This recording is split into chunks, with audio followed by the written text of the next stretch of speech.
Okay, okay, Mr. Sanjin Yan. Is it correct, my pronunciation? Okay, it's Thank about you. time to start, right? Okay, Let's start. Thank you very much. okay. Now I'm sharing my screen, Yes, please. so everyone can hear me, right? Yes. Okay, good. Uh, okay. Before we start today's course, I think it is necessary for me to introduce myself, right? And actually, my Chinese name is Ping Zhenyang. Because I know maybe Mandarin is the most hard language to learn all over the world, maybe. So it's hard for you to remember my Chinese name. So you can call me Gavin, Gavin, Gavin, Gavin. I'll send the message in the chat box.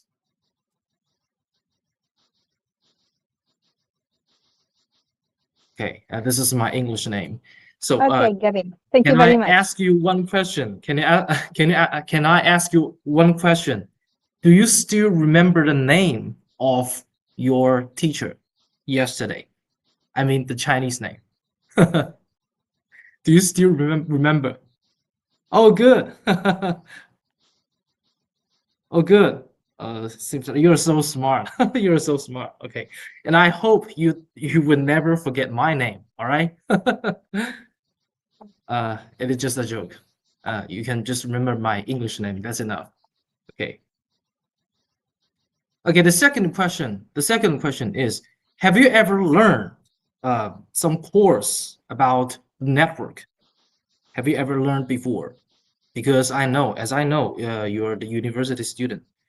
Yes. Okay. Good. Good. Uh, basic course in my case. I see. Okay. So every one of you, maybe every one of you have already have the basic knowledge of network. So I think we can straight to the topic today. And the topic today is the overview of communication network development, fixed communication. What is fixed communication network?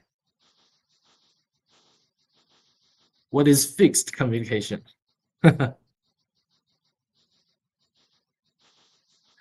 Okay, maybe it's a difficult question to answer.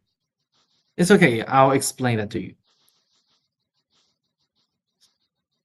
But first of all, we need to take a review of the basic knowledge of the network. It's the TCP/IP module, right? I believe the first day you learn the course of the network, your teacher maybe tell you there is a module called OSI, right? Do you still remember how many layers does this OSI module have? How many layers? 7. Good, good. Yeah. Actually, the you're good reaction. Good reaction. 7 layer. Yes, yes, yes. 7 layer. But nowadays, we're using the TCP/IP module. Actually, is 5 layers. All right, 5 layers: physical layer, link layer, network layer, transport layer, and the application layer. And the network, actually, today's topic, we focus on the layer 2 and layer 3. All right. And you can also see some devices in this page: home gateway, some kind of small router, right? And the switch and the router. Can anybody tell me the switch is belongs to which layer? Is working at which layer? 2. Yes, good, good, very good. And router is working at which layer? 3. Yes, very good.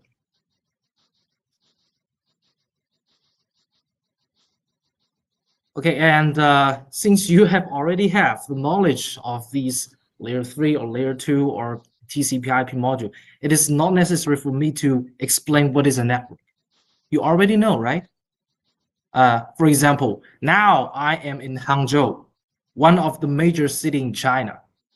I'm using my PC to deliver a training for you, right? And you're in Peru, another country, across the Pacific Ocean, right? Far away from me. So we need a network to connect to each other, right? So this is the function of a network, to transmit the information. And these 4 cities are in China, major cities: Shanghai, Beijing, Guangzhou, and Chengdu. The 4 major cities, they're using the network to connect to each other. So the people can send a message or take a phone call and play the video games with each other, because thanks to the network. All right. And there are so many services. There are so many services in the network. And when I mention the word of service corresponding to the TCP/IP module, which layer is strongly corresponding to the service, this word? Which layer?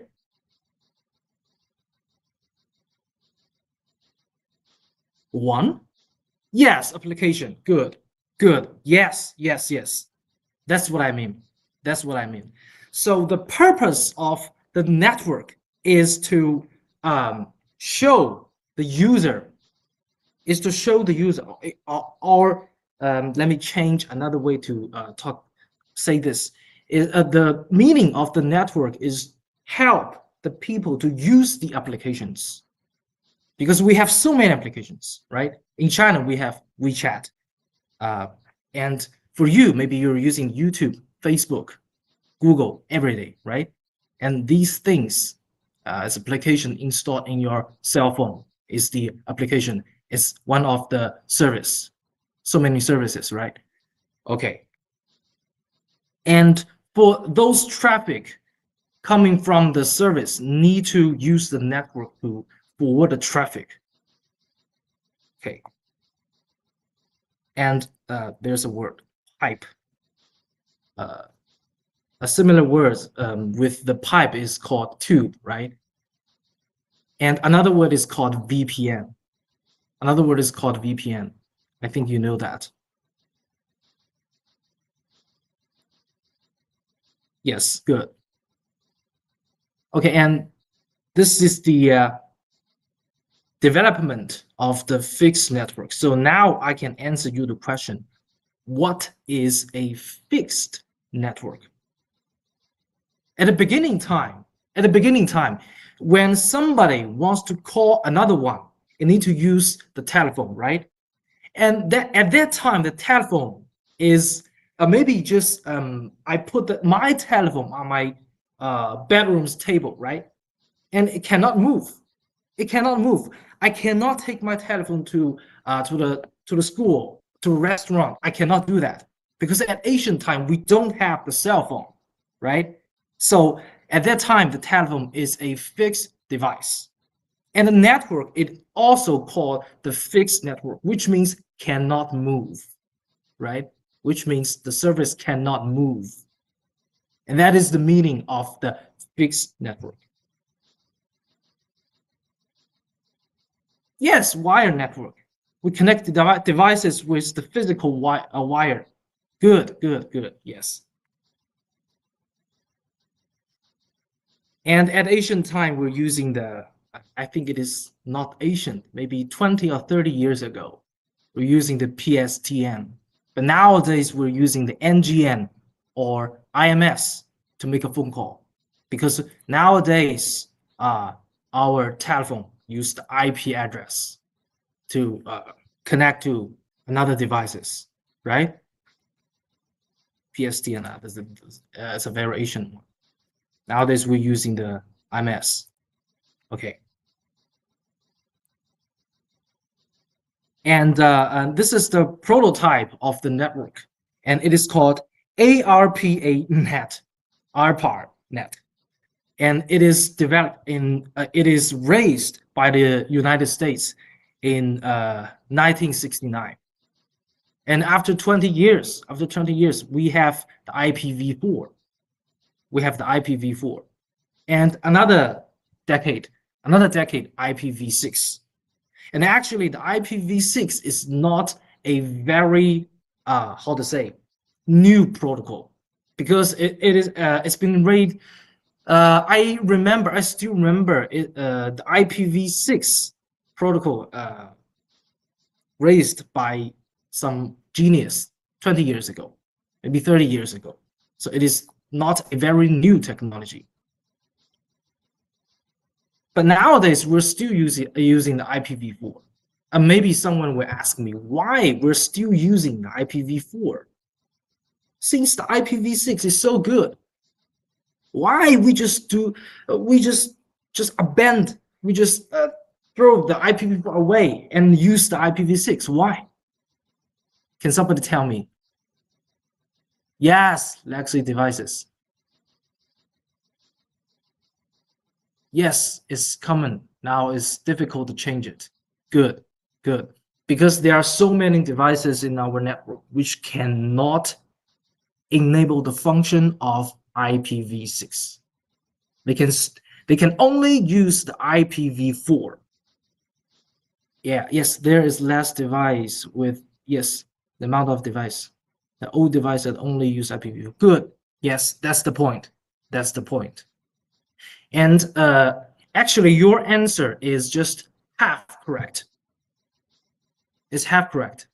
Another reason is, even if one device can enable the IPv4 and IPv6 at the same time, but there is another issue. Another issue. I can make a conclusion of this answer is the performance. The limitation of the device performance, right? Maybe a router, we used a router maybe for 20 years. And before 20 years, the router already have the function of IPv6. But nowadays, we want to enable IPv6 function and IPv4 at the same time. Maybe infrastructure has to optimize for IPv6. Yes, maybe this is one of the reasons.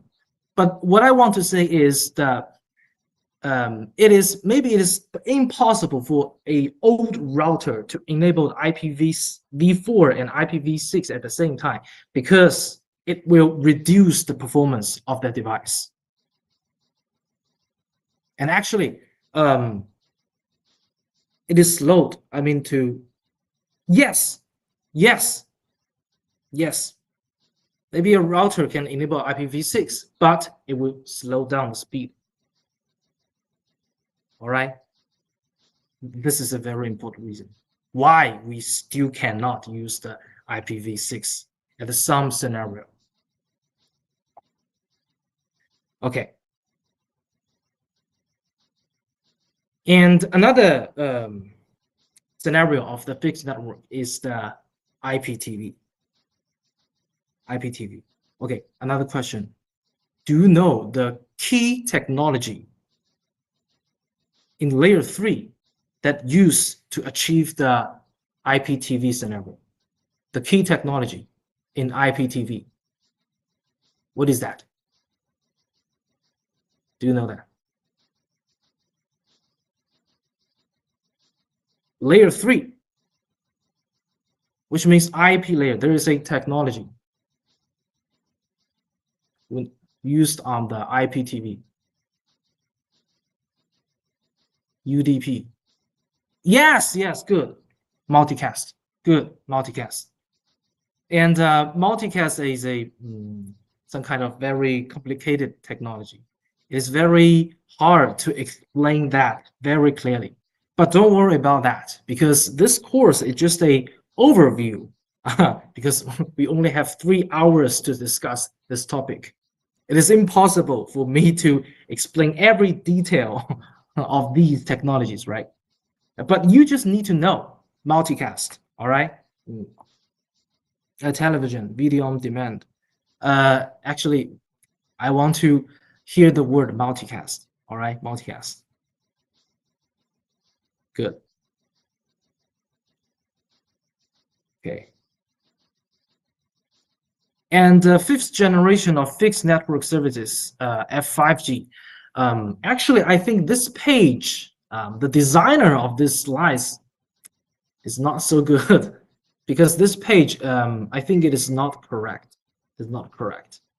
Actually, this page is describe the network of the mobile phone network, right? 1G, 2G, 3G, 4G, and the 5G. And the G means generation. The first generation network, we can only use this kind of network to make a phone call, right? Voice. And the second generation, a new function, we can send some text message, and we can also view some website, but the speed is so slow with the very, very slow speed to view the website on generation 2. But generation 3 upgrade, we made an upgradation. We can view the website and some other application such as the video, right? In a very faster speed, the very fast speed. This is 3G. And 4G, significant upgrade, high speed. I believe so many now, maybe there are more than 200 countries in the world, and most of the country already deployed the 4G network, right? You can use the 4G network to view the website and send a message to your friends and watch videos, watch Netflix, watch movie on the internet, because the 4G is faster than the 3G and faster, much more faster than the 2G and 1G. All right. And what about 5G? What about 5G? Actually, there are 3 features in 5G network: eMBB, URLLC, and the last one. Okay, actually, the function is expand the bandwidth of the 4G network, and we can use the 5G network to connect every devices. Maybe your cell phone, your television, your TV, your pad, even the air conditioner, right? Which means IoT. Support from technology too. Yes, good. And that's 5G. That's 5G. And with a very low latency, very, very low latency. Okay, maybe there's one thing called high-speed train, right? I remember you have already heard that the high-speed train. I can show you some example. Paint.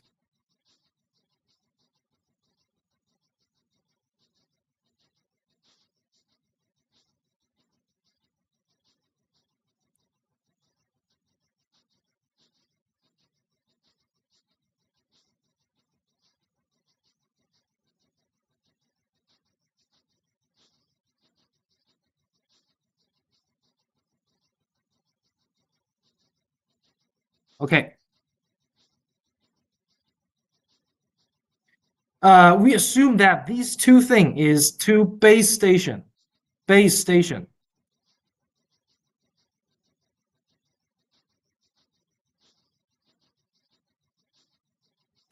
1 and base station 2, right? One scenario. Now, if you are at this train, high-speed train, this is you, all right? I'm a bad painter. I'm not an artist. And now you're using the cell phone to play a video game. Maybe LOL. Maybe LOL, right? I believe because you're university students, maybe most of you like to play the video games. Okay, now you're in a high-speed train to play the LOL on cell phone, right? And it is because the high-speed train is so fast, right? Maybe the time now is the Beijing time is 22:01. All right, this is the time now. And after 1 second, this train moved to this place. And you're still playing the LL, right? But maybe the traffic lost. Because during this 1 second, the train moved to this place. And the range of this base station can only cover, this is the range. And after 1 second, the train moved to this place. Signal lost, right? Signal lost. Your cell phone need to switch the registration to this, the base station 2. And during this time, your video game lost several packets. And maybe you heard a voice. You have been slain, right? You have been slain.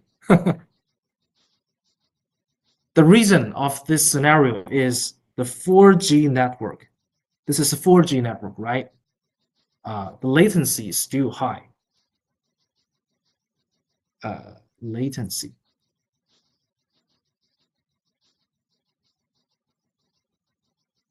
It's very high. And there is a traffic. There's a traffic type called X2. X2 traffic. And that X2 traffic is the traffic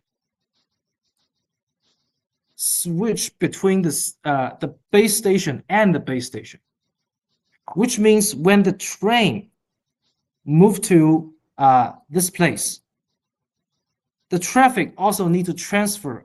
It need to synchronize. It need to synchronize the status to the base station 2, right? Which means the base station 1 need to send something to the base station 2. And this traffic, these kind of traffic is called X2. But latency is high. So maybe it is not a very good experience to play the LOL on the high-speed train. But what about 5G network? What about 5G network? Now we have 5G. 5G network, the X2 upgrade, it's called XN. All right, upgrade, XN. And the latency, low, very, very low.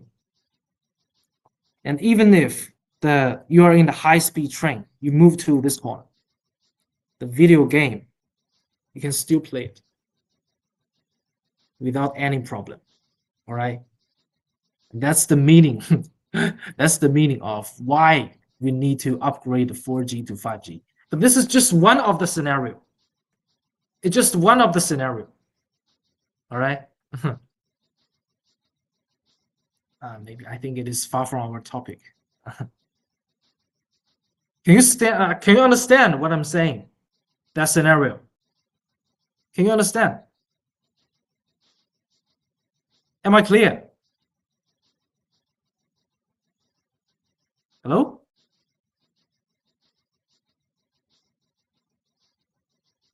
Oh. Yes, good. Why is that faster? Okay, it is a very good question. Why is that faster? It is okay. Things you ask. I'm gonna explain that.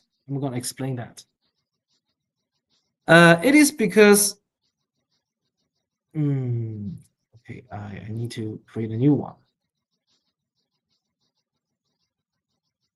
Okay, new page. Why is it faster for the 5G network? It's faster than the 4G. 5G is faster than the 4G. Why? Okay, it is because on 4G network, the topology of the carrier network is like that. It's like that. All right. See that this is a base station.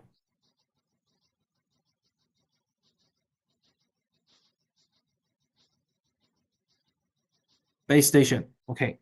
And base station is connect to a access ring. Access ring. What is that access ring? Actually, in this ring, we deploy so many routers. So many routers with low performance. With low performance, all right? Router, low performance. And the second ring is called aggregation ring. Aggregation ring. Also routers. And the gateway of this base station actually is here. Maybe, and this third ring actually is called the backbone.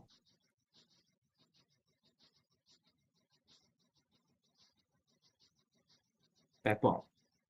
The gateway of this base station is here.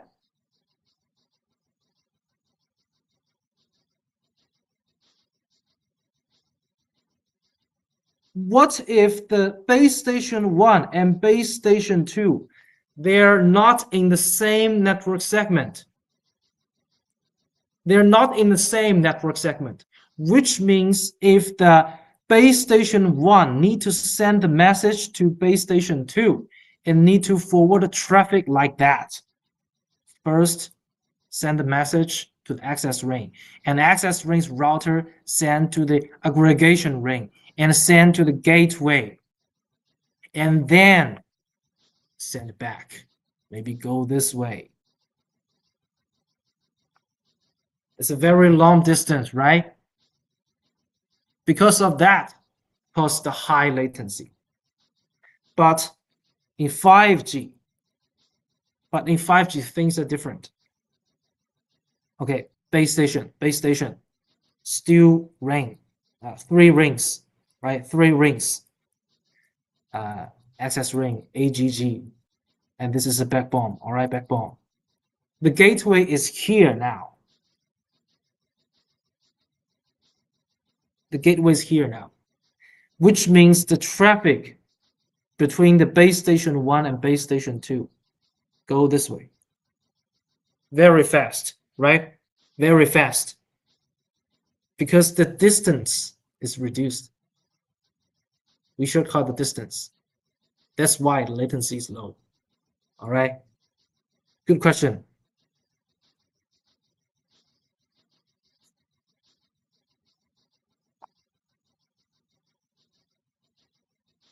Far away from the topic. Sorry, far away from the topic. Can you understand? Are you clear? Really interesting, amazing. Yes. The gateway RNA aggregation. Clear. Yes. Okay, good.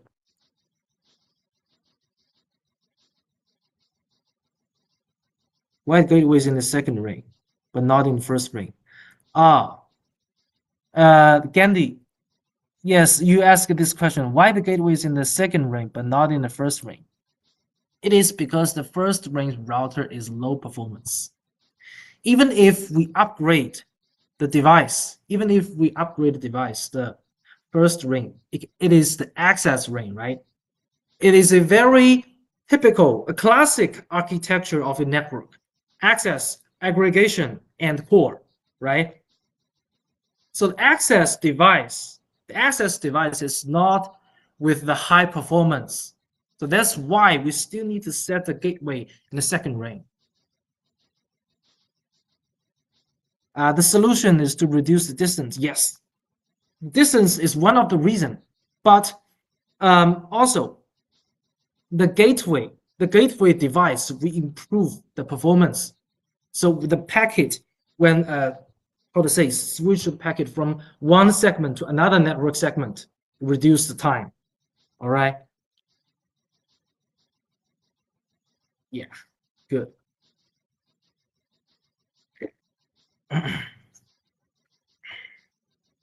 Will 6G 6G is still in the design step. All right, still designing. I don't know 6G. I don't know 6G. Still designing. Maybe 10 years later or 5 years later, we can use the 6G. All right.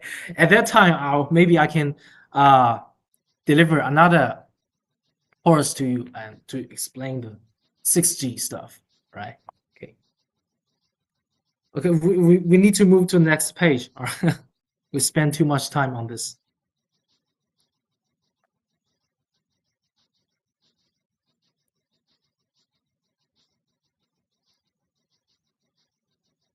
Okay, and we move to the chapter 2. It's about scenarios, the real scenarios. What are the components of an operator's fixed network? How does PC access the internet? And how to make a VoIP call and IPTV. And I think the most important thing is the enterprise private lines connected. 5 scenario. All right. Let's check that one by one. Okay, question 1. What are the components of an operator's fixed network? I believe in this example, in that scenario, I introduce you the 5G network and 4G network, and I show you 3 rings, right? So at least you can answer me the question of this one. At least we have one kind of device in a operator's fixed network, right? What is that? Yeah, you heard about 5.5G. Yes, 5.5G just expand. How to say that in English? The frequency is about frequency. All right, wave frequency. We just expand that part, but the essence not change. Administrator switch, router switches. Good. Yes, of course, you're right. Access switches. Yes, good. Router and switch. And also we have some words begin with O. Begin with the letter O, which means optical. Optical device, router, switch, firewall, server. Okay. Operator's fixed network consists of several kinds of devices. You're right. All right. Okay. And let's see. This is the classic architecture of a operator's fixed network. Yeah, see that? Some kind of is very similar to the page I draw to you, right? Seems very similar. And this is a fixed network. Metro access. And this is your home. Maybe you're playing the video game in your home. All right. And use the broadband network to access to the internet. And the first station is the OLT. And actually, this is not the first station. The first station should be ONU. Optical model. It should be ONU and connect to the OLT. And OLT connect to the router. But a metro network access. And then after the traffic go to another ring, the second ring, BNG, and it is the home broadband service gateway, which means you need to, if you want to use the broadband service, because you are using your computer to play the video game, but first, the premise is you need to access to the internet first, right? You need to have an account. you need to have a account. You need to pay the money first, right? Okay, since you have an account, how to do the authentication? How to prove that your account is a legal one, is correct?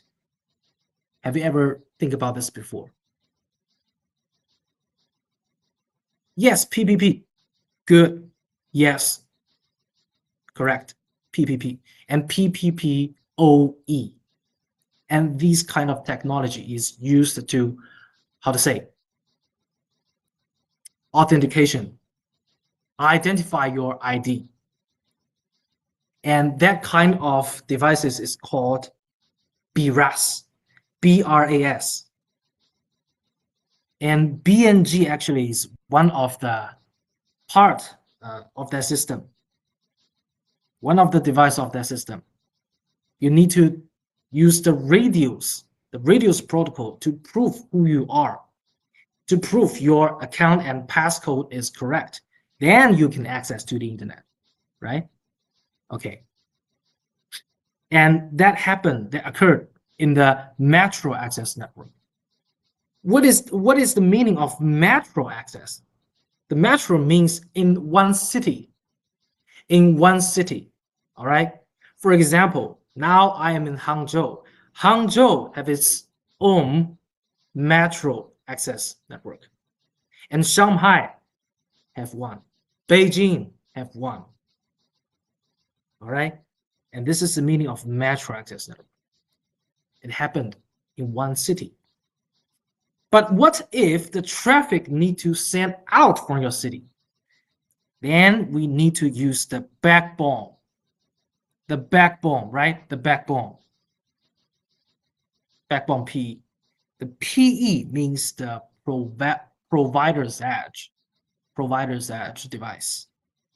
And we can send the packet through this backbone network to another city, to a data center, so somewhere else. All right?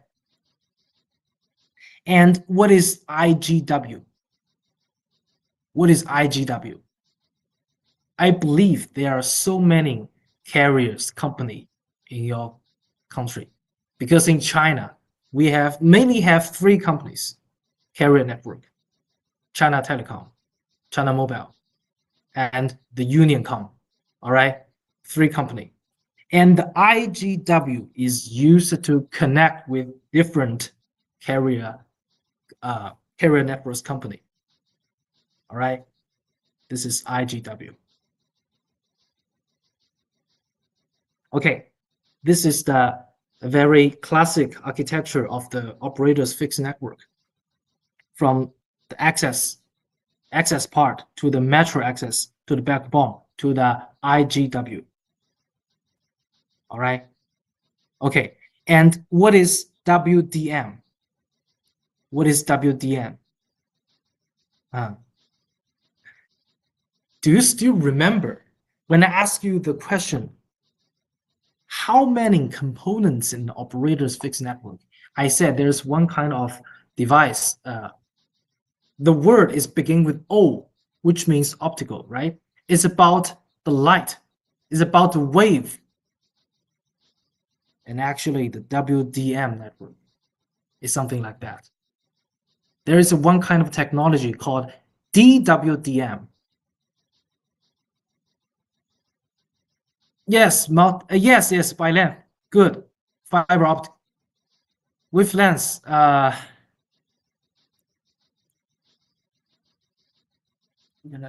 Yes, only 3 of you answer correctly. 3 of you. Yes, good. This is a function of the WDM, but don't worry about that. I'll explain that later. What is WDM? Okay, and this is the architecture. Now you have already know that, right? And if we zoom in the metro network, what's in there? Because the last page, the metro network is just 1 and 2 ring. we cannot see the details, right? We cannot see the details. But if we zoom in that part, we can see this. We can see this. All right. So many components. Switch, gateway, and DSLAM, OLT, MSCG, radio server, core router, SR, service router. What is the meaning of these stuff? What is the meaning of what is the function of these stuff? Okay, maybe we need to explain that one by one. All right. Okay. Now this is your PC. This is your PC, right? You need to view the internet. You need to open a Google page, maybe YouTube or Facebook, right? And the first step, you need to send something out. Send a DNS request, right? But how to send this packet out? The premise is you need to pass the authentication, PPPoE, to prove that your account and passcode is correct. Then you can have the permission to access the internet, right? So see that? Send packet to ONT, and the packet sent to the OLT, and OLT send the packet to the radio server, first to the MSCG and go to the radio server, then finish the authentication, prove your account and the passcode is correct, then send back a packet. You're good, your ID is correct, then you can go. Then you send the packet out to the core router. Of course, this core router is in the metro network core router. All right. Then your packet can pass through the BNG, pass through the backbone, maybe pass through the IGW, sent out. And this is the procedure. How to visit the network. All right. But what is the function of the DSLAM? What is that? Maybe 20 years ago or 10 years ago, we're using our, the telephone line. There is a telephone line to view the internet. You need to pick up your phone and press some button. Then you can view the internet, right? Because the traffic is within the line. The telephone and the network shared one line. And the DSLAM, the function of this thing is to gather the message from the telephone, because the telephone is also used to view the internet, and the telephone uses the analog signal, but the network, we need to use the digital signal. The digital means 0, 1, 0, 1, 0, 1, 0, 1. But analog is not 0, 1. It's some kind of wave, go up and down, but we cannot see that. We cannot see that. It's just like the light, the sunlight. So many kind of light wave. The DSLAM, this thing is used to transfer the analog signal to a digital signal. All right, this is the function of DSLAM. Okay. Separate voice and data. Yes, one of the function. Good, correct. Okay, and OLT. What is OLT? Okay, I'll explain that.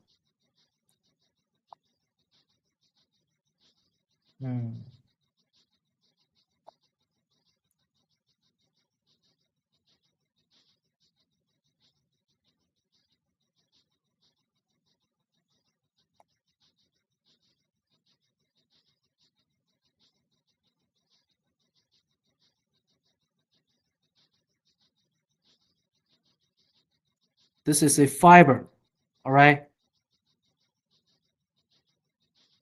This is a fiber, okay? And this thing is called corresponding to ODN.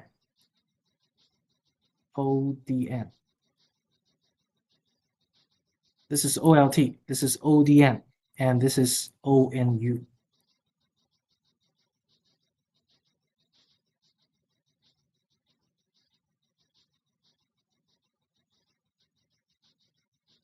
And maybe this is the Alice home, and this is Bob's home. And maybe this is Cinderella, all right? Cinderella home. Of course, every house have a ONU, and we need to use that to send the message to the internet. It is different from the scenario I just talked before. It is not the same with the DSLAM, all right? Not the same, not the same. This is one scenario. This is the second one scenario, all right? We need to distinguish these two, OLT, ODN, and ONU. Okay. This is a fiber, and this is also a fiber. And you can find that all the traffic sent from Alice, sent from Bob, sent from the Cinderella, maybe sent from Frank, all right? And finally, you need to go to the OLT, one fiber, right? One fiber. The question is, if we use fiber, how to distinguish the traffic from Alice, from Bob, from Cinderella, from Frank? How to distinguish? And maybe some of you will ask me one question: why we just don't use the not fiber? We can use the cables, right? Cable. I don't understand how. I just forget how to spell that word. Cable. Twisted pair. Twisted pair. Why we don't use the twisted pair? Right. The first question. Why we use fiber instead of the cable, instead of the twisted pair? Why? A cable, yes, cable. Oh, good. A fiber is fast. Good. Fiber is fast. Yes, fiber is fast. Okay, now we ask the first question: why we need to use the fiber, not the twisted pair, not the cable? Because the fiber is faster. But which means those device is the optical device, right? The optical device is not about electronic device.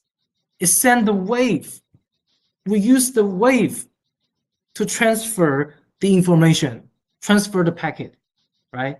So here is so now we have the question: how to guarantee the traffic from Alice and Bob and Cinderella and Frank will not make a mess? If they send the traffic at the same time, all those packets is a mess. We cannot distinguish because it's fiber, it's wave. How to distinguish? Right? This is the problem.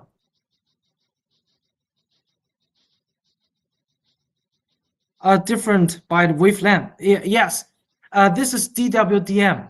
This is DWDM, but in this scenario is just the access scenario.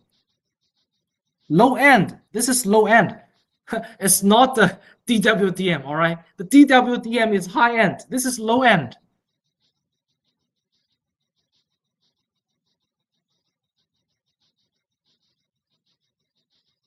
Using different bandwidths, using DWDM.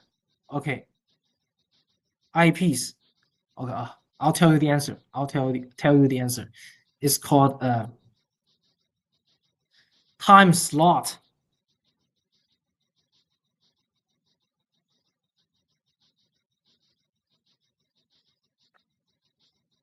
Time slot. It's about the time, actually. We use the time to control that. Okay, I'll explain that to you. For example, Now we have four families. Four families need to send the traffic at the same time through one OLT, right? And with the fiber optical device, right? And this OLT will assign the time slot for each ONU. The ONU1 corresponding to Alice, ONU2 corresponding to Bob, ONU3 corresponding to Cinderella, and 4 is Frank. All right, which means we can have 4 time slots. And for example, this thing is 30 seconds, which means 1 minute. Which means 1 minute, right? Okay, I can make a deal. I can make a deal, agreement. The first 15 seconds, I only transfer the traffic from Alice. This 15 seconds is belong to Alice, which means this 15 seconds is belong to the ONU1. All right. And the second 15 seconds is Bob.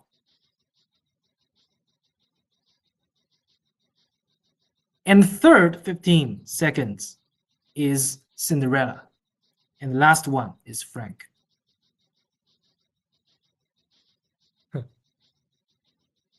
This is the way. And this is called time slot. But I just take an example. Actually, in the real scenario, the time slot is very, very, very small. Millisecond or a millisecond. Not 15 seconds, but I just take the example, help you to understand. So 15 seconds, right?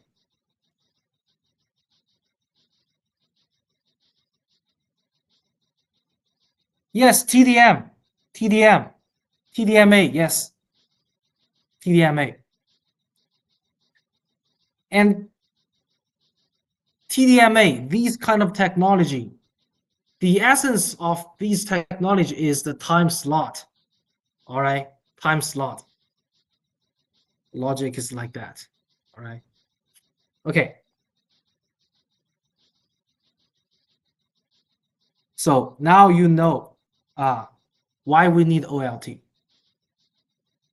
Control time slot, and also it is some kind of aggregation device.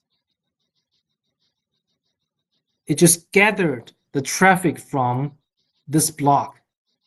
Maybe these 4 families is in one block. Okay. DSLAM and OLT. SR means service router. You need to the function of SR is used to forward the traffic, just to forward the traffic. All right. And MSCG, multi-service control gateway. Very typical one, very typical service, the BRAS, do the authentication. All right, authentication.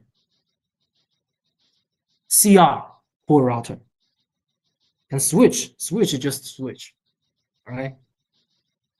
Okay. And this is the metro network architecture.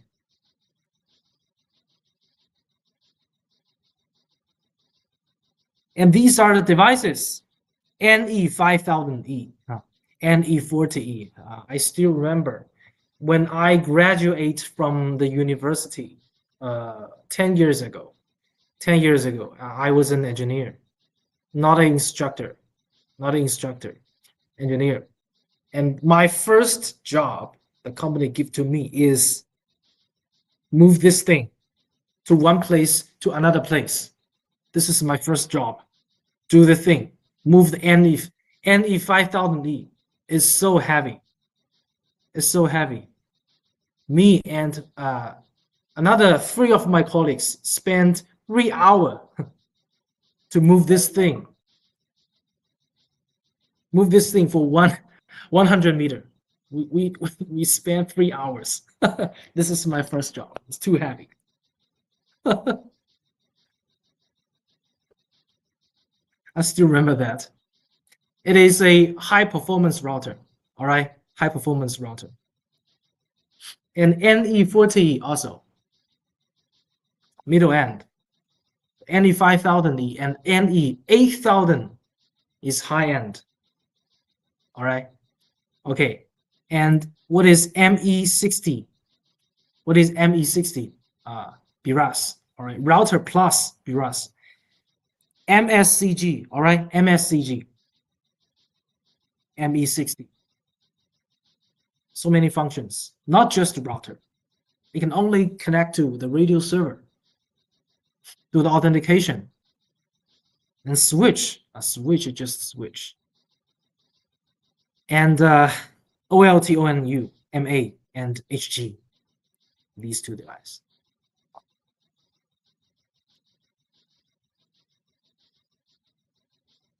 Okay, and Metro Access Network. Okay. FTTX plus Wi-Fi. FTTX. Do you know the meaning of FTT? What is FTT? Somebody tell me. Your first practice. Yeah. I still remember 10 years ago. Yes, fiber to the X. Good. Fiber to the X. Fiber to the, yes. Fiber to the home. Fiber to the building. Fiber to the office. Actually, I think easy to understand, right? Splitter. One fiber to my home, one fiber to a company, one fiber to an office. That is the meaning. But how to access the internet? Maybe some of us use laptops and cell phone, right? And we use Wi-Fi. Use Wi-Fi. The ONT connect with a AP, access point, an access point. And AP can create the SSID and create Wi-Fi signal. Wi-Fi 4, Wi-Fi 5, and Wi-Fi 6, and nowadays Wi-Fi 7. All right.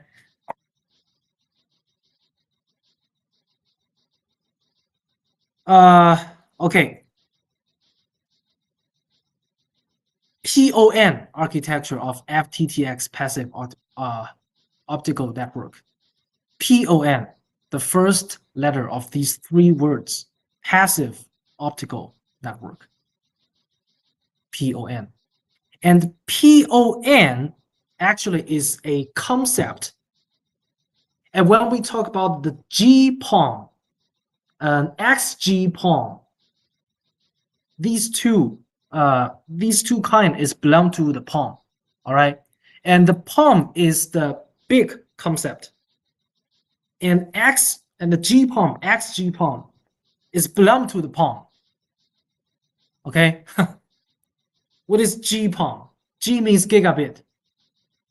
XG, 10 gigabit.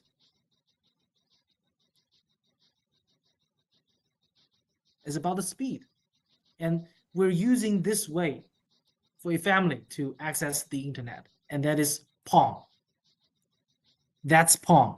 All right. This is PON.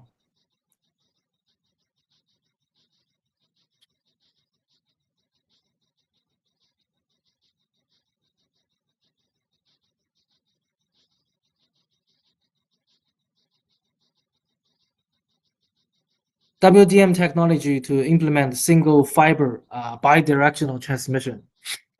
WDM. But the essence, I think I have already told you. It should be the time slot, TDM. It should be the TDM. The high-end DWDM. DWDM we use it to connect between maybe the data center and another data center. We use a DWDM. But for the access network, the key technology should be the TDM. And maybe in this page, it just mentioned WDM, but only two kind of wave. 1310 nm, 1490 nm, just the two. But for the DWDM, we have, I still remember, it should be 92 or 196. But in the G pump, for the pump scenario, WDM, just two kind of wavelength, just the two type. See that? TDMA. That's the essence of the pump technology.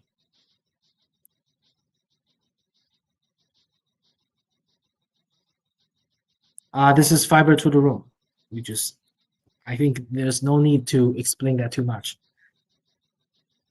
But one thing I need to tell you is, I don't know whether you have tried before to deploy your Wi-Fi in your own house. Have you ever tried that before? Using several APs, not just one. Maybe you have a big house and you need 4 AP to cover your house.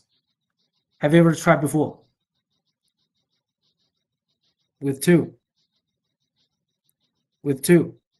Yes. Okay, maybe in our house, maybe 1 or 2 AP that is enough, right?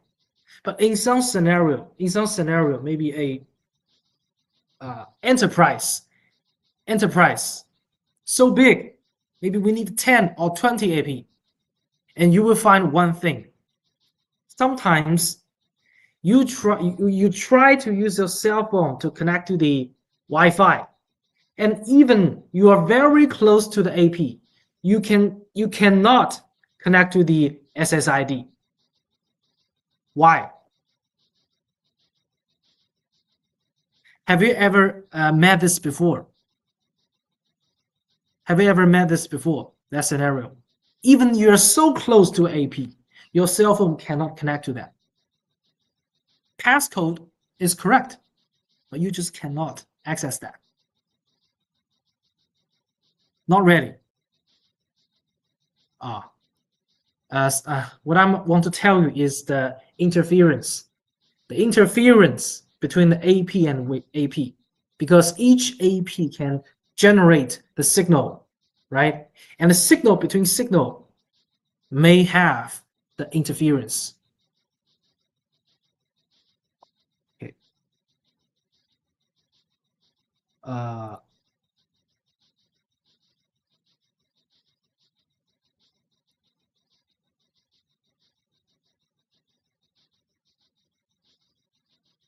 This is the essence of wave, right? This is the essence of wave. When we use the Wi-Fi, for example, this is AP. It can generate a signal, right? And we cannot see the signal, but actually the signal is like that. It's a wave, up and down, up and down, up and down. Sometimes maybe another AP send the signal, send the wave at the same time. This part is about the physical. This is the top and this is the bottom. Top, bottom, and this is one wave. And from another AP, maybe the wave is like that.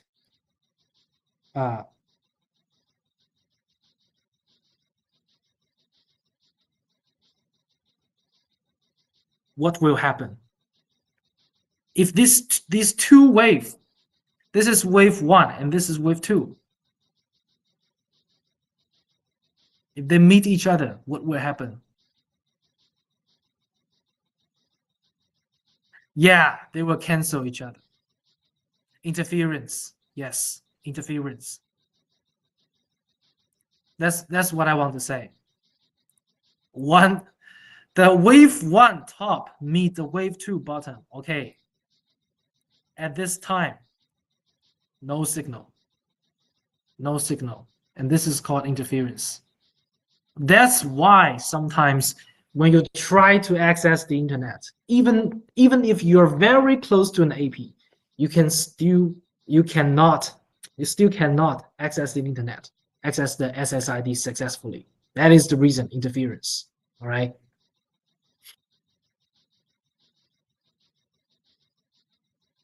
So when you try to deploy your network in your own house, or maybe after you graduate from university, you want to be a network engineer, you need the boss tell you, okay, you please help me to deploy our company's Wi-Fi. You need to concern about that. You need to concern about that scenario. You do not use do not use the 2.4 gigahertz. Do not use the Wi-Fi 4. Use Wi-Fi 5. All right, Wi-Fi 5. If your company have enough money, you can buy a lot of APs. Everyone want AP. Just a joke. But what I want to say is, you need to concern about this scenario when you try to deploy the Wi-Fi network interference. All right.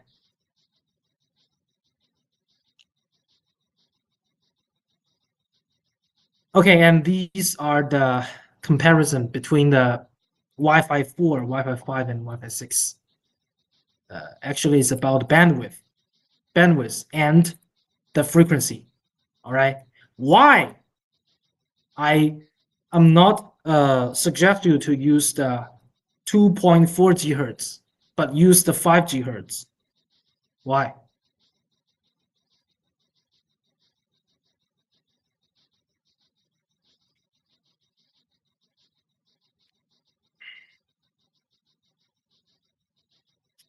Have to use different channels of Wi-Fi. Yes, good. Different channels of Wi-Fi. The speed, stability, yes, your answer is all correct. But I want to ask why we need to choose the 5 gigahertz, not 2.4 gigahertz. It's also about the physical part.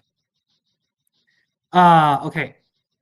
For example, these wave are 2 gigahertz. And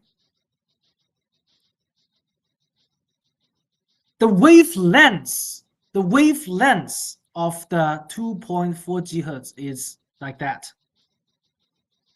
This is the wavelength, right?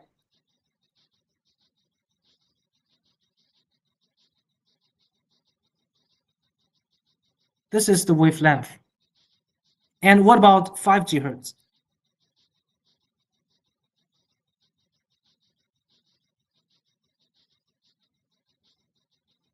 Maybe like that. And the wavelength of 5 gigahertz is much more shorter than the 2.4 gigahertz, which means the Wi-Fi 4. And this is Wi-Fi 5.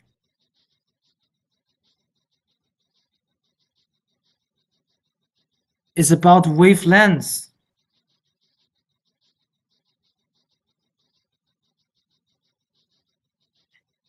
The shorter wavelengths I have, the low possibility the interference happen. All right, remember that. That's why the 5 gigahertz is special. That's why we need to use this, just for the interference. But also, the 5 gigahertz have the high bandwidth. Because you can see, for example, this is 1 second. 1 second. 1 second. In 1 second, the Wi-Fi 4 can only carry these information, right? These information. For example, 10101010. But for 5 gigahertz, because the wavelength is small, right? So in 1 second, it can carry more information.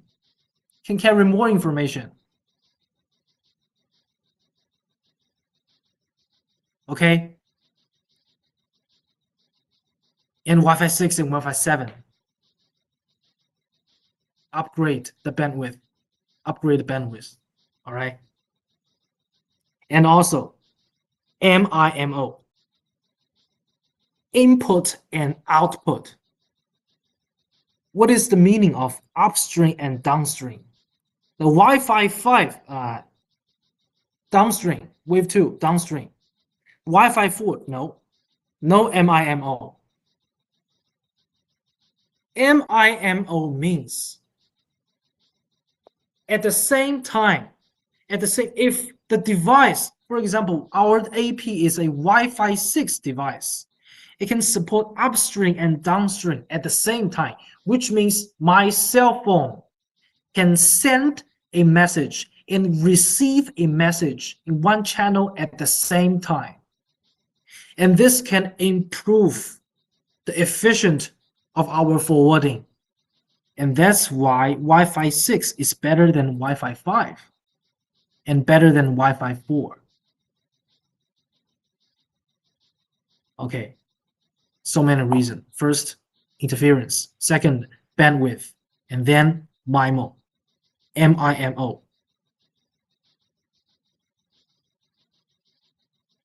Yes.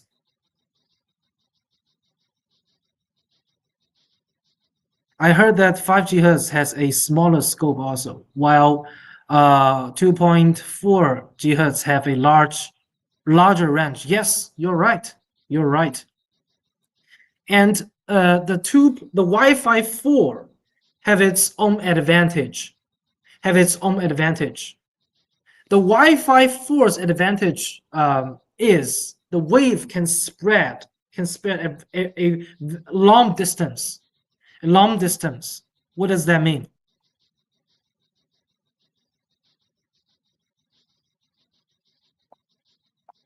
For example, this AP is a Wi-Fi 4 and it used 2.4 GHz. And the scope of the signal maybe 50 meters. Maybe 50 meters. But if an AP is used the Wi-Fi 5, which means the 5 GHz, the scope is just 20 meters. And this is the advantage of the Wi-Fi 4 and the disadvantage of Wi-Fi 5.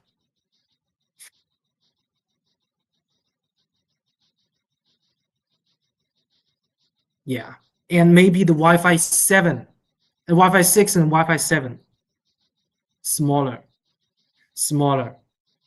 All right. For example, if the rock is very small, I can use my muscle to throw it away in a very long distance. But if I want to throw this is a huge one. Use my same arm, same muscle. Maybe I can throw that 10 meter or 20 meter. But a small rock, I can throw that 50 meters. Can you understand me? Am I clear? This is a metaphor. Yes, that is the reason.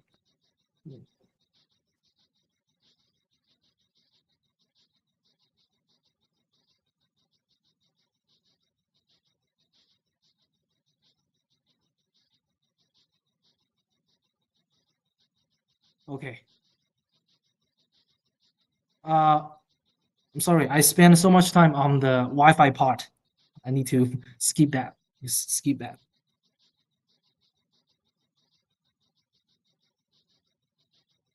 Metro aggregation core, route forwarding. Okay. The key point. Before this page, we'll talk about the Wi-Fi, talk about the optical, talk about the 5G or something like that. I don't mention the layer 3 stuff, right? I don't mention the layer 3 stuff.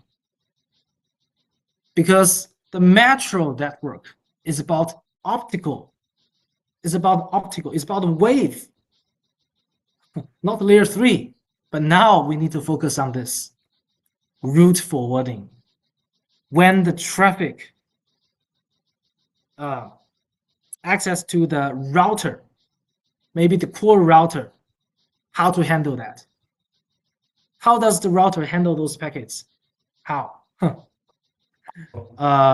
Wait a minute, I need to take a screenshot.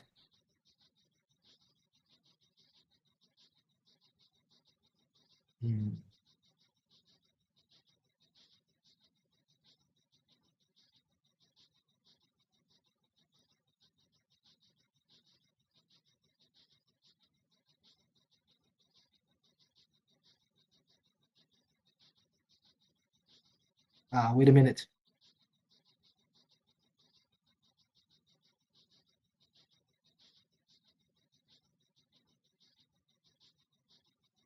Okay, let's go back. Layer 3 forwarding. When the traffic through the OLT go to the metro network, go to the backbone network, how to forward the traffic? How do I know this traffic, this packet is from Alice to Bob, not Alice to Frank? How can I distinguish that, right? This is the problem. So we figured it out by using the technology of IP, source IP address and the destination IP address to figure this out, to distinguish the different traffic. All right. But here is the question. For example, the IP address of this one is the PCA is 10.1.1.1. All right. And there is another PC, a B and C. Maybe 20.1.1.1. Sorry. I think 10 is not good. 100. Because 100 is public IP address. If it is begin with 10, is private IP address. Okay, and this is 200.1.1.1 for the PCB. And for the PCC, maybe.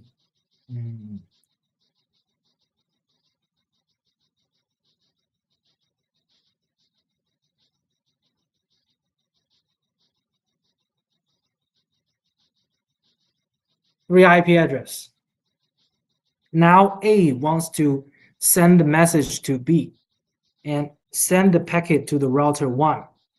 And maybe this is router 2, router 3, router 4. But how does router 1 know? When I receive the packet from the PCA, I need to send the packet out to the router 2. How does router 1 know? Because the router is just a machine, it's not human. He don't know. How? How? IP address. The IP address is the key. They need to know each other with their IP. Yes. Of course. Dynamic routing protocols. IP table. IP table. I think you're using the Linux. You're the player of Linux. Or Cisco device. But in Huawei, it is called IP routing table. OSPF. Yes, good. The answer is root. The answer is root.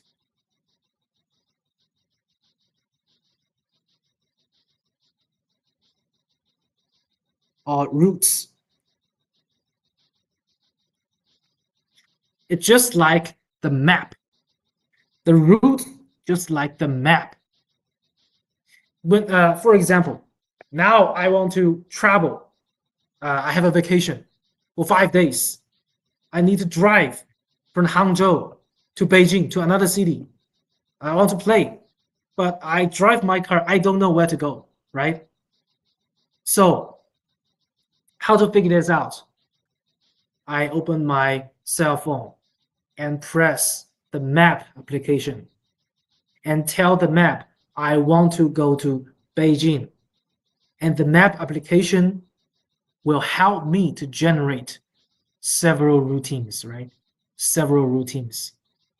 First of all, you need to go to Shanghai, and then go to another province, and finally you can go to the Beijing. You can arrive to Beijing. That's map 2, right? But actually, in our network world, this scenario, the router also need to have a map.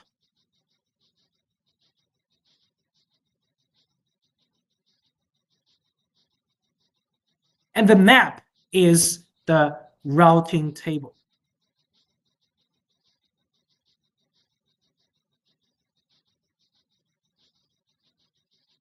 The routing table describes where to go. All right? Okay.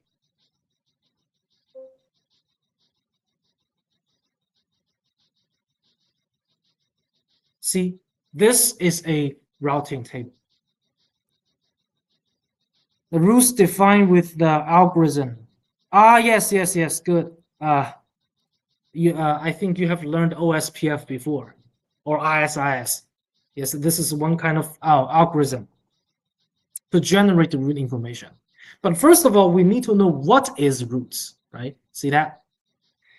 When we use the command, we can input the command to a Huawei device, display IP routing table, which means please tell me your root information. Show me that.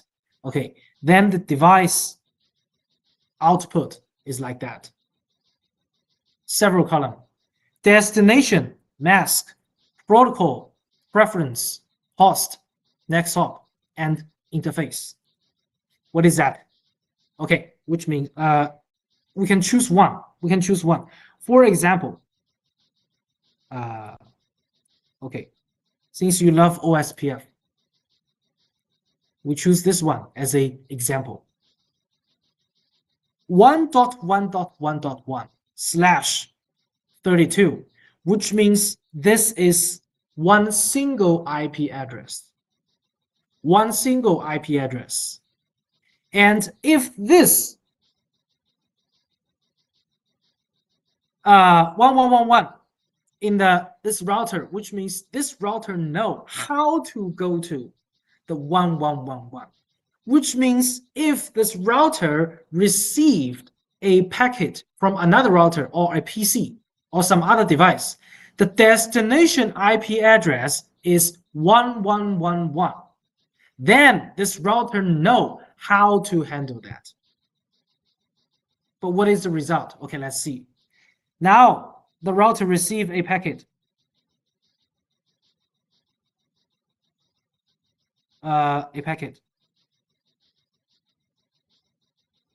Of course, this is layer 3 information, right? IP information, source IP, blah, blah, blah, blah, maybe. And the destination IP address is 1.1.1.1. Okay. Then after the router received that, I'll check the destination part and check the routing table. Which one is matched with this 1111, right? Because this packet destination, which means this packet want to go to the 1111, but the router need to know where is 1111, right? So it will find its own map. Try to check its own map. And there are several entries in this map. And the first one is 0000, and second one is 10008. And 1, 2, 3, fourth one is this one. Okay, finally, match this one. How to forward. Next hop, 10.0.1.1, which means for this router, if I want to go to the 1111, I need to send this packet to the 10.0.1.1 first. That is the meaning. Which means the next station is 10.0.1.1. All right, just like that. Now I'm in Hangzhou. this city, one city. Okay, my destination is Beijing. My destination is Beijing. Okay. And here's the router. Here's the router receive. Okay, maybe I drive the car to the high speed, to the highway. I need to know the next station. And the officer tell me, you need to go to the Shanghai first.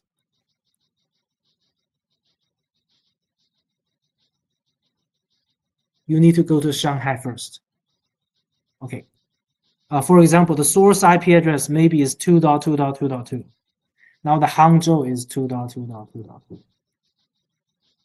And Beijing is the destination is 1.1.1.1.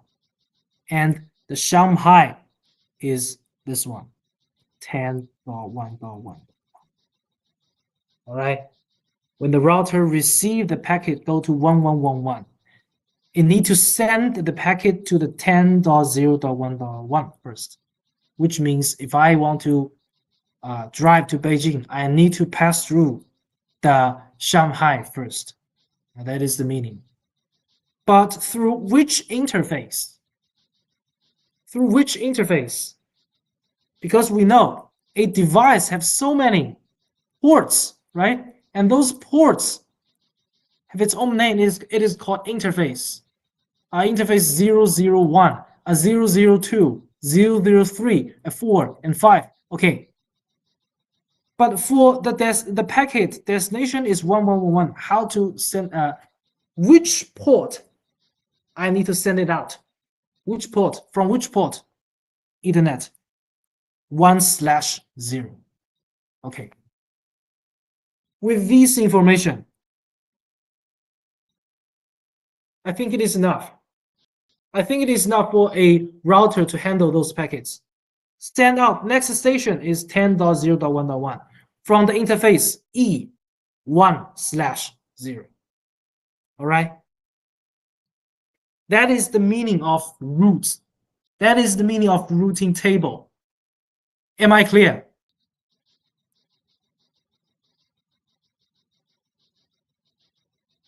Okay, good. Good.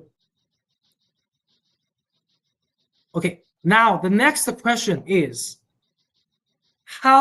where does this entry comes from? Right? Have you ever seen that before? Where does these route entries coming from? Where? Because the router is just a machine. It cannot generate those route information automatically. You don't know that. How? Okay.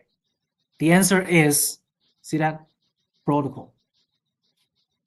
Protocol. For example, the first one, 0000/0. It is a static route because the time is limited. I cannot explain what is the meaning of 0000. But you need to know this entry. This routing entry is the type of this route entry is static. The static means our network manager, our engineer tell the router. We input the command to tell the router 0000. Next hop 10.0.1.1 and interface is E1/0. Okay, which means the static type is the man-made, manual mode. All right.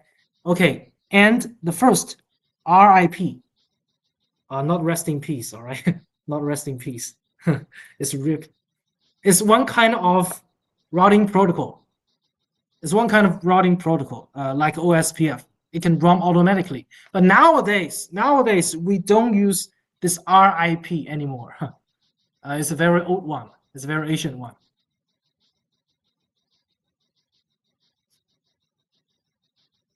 But we need to know the RIP is one kind of the routing protocol which can generate those route information. The route information is just the route entries, all right? Okay, the first route entry is coming from the man configuration. the manual configuration. And the second entry is coming from the RIP. And the third one is also manual configured. And the fourth one, OSPF, open shortest path tree, OSPF. Okay. And what about direct? What is direct? A direct means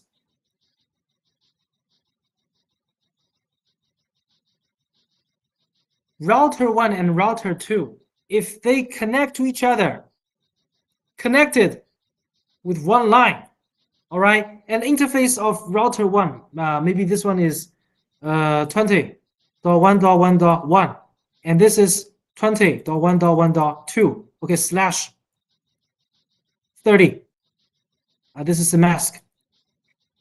If I configured a interface, configured IP on this interface, the router 1 will generate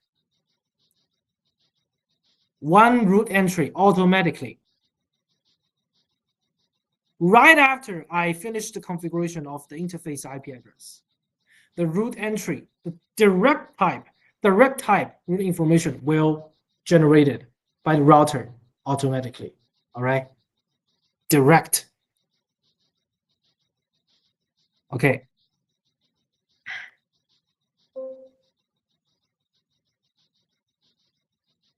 Now we know the routing table is some kind of map, and root entry tells the router how to handle with the packets, right? When I receive a packet, I need to send the packet out from which interface. Where's the next station? We can check the routing table, right? Okay, next is how does the OSPF and ISIS work? Very important. When I remember, maybe 12 years ago or 13 years ago, the first time I learned the network course, my teacher, a deep impression. I learned OSPF. 1 week, my teacher delivered a course of OSPF for 1 week. 1 week, so detailed. Oh, I suffer from this one. So I will never forget that, especially this page. It's so classic. Because this page is the main, the main line of how OSPF and ISIS work. Sometimes you can forget the detailed information. The LSA type 1, type 2, type 3. Forget that, you can forget that. But please remember this page. This is the key.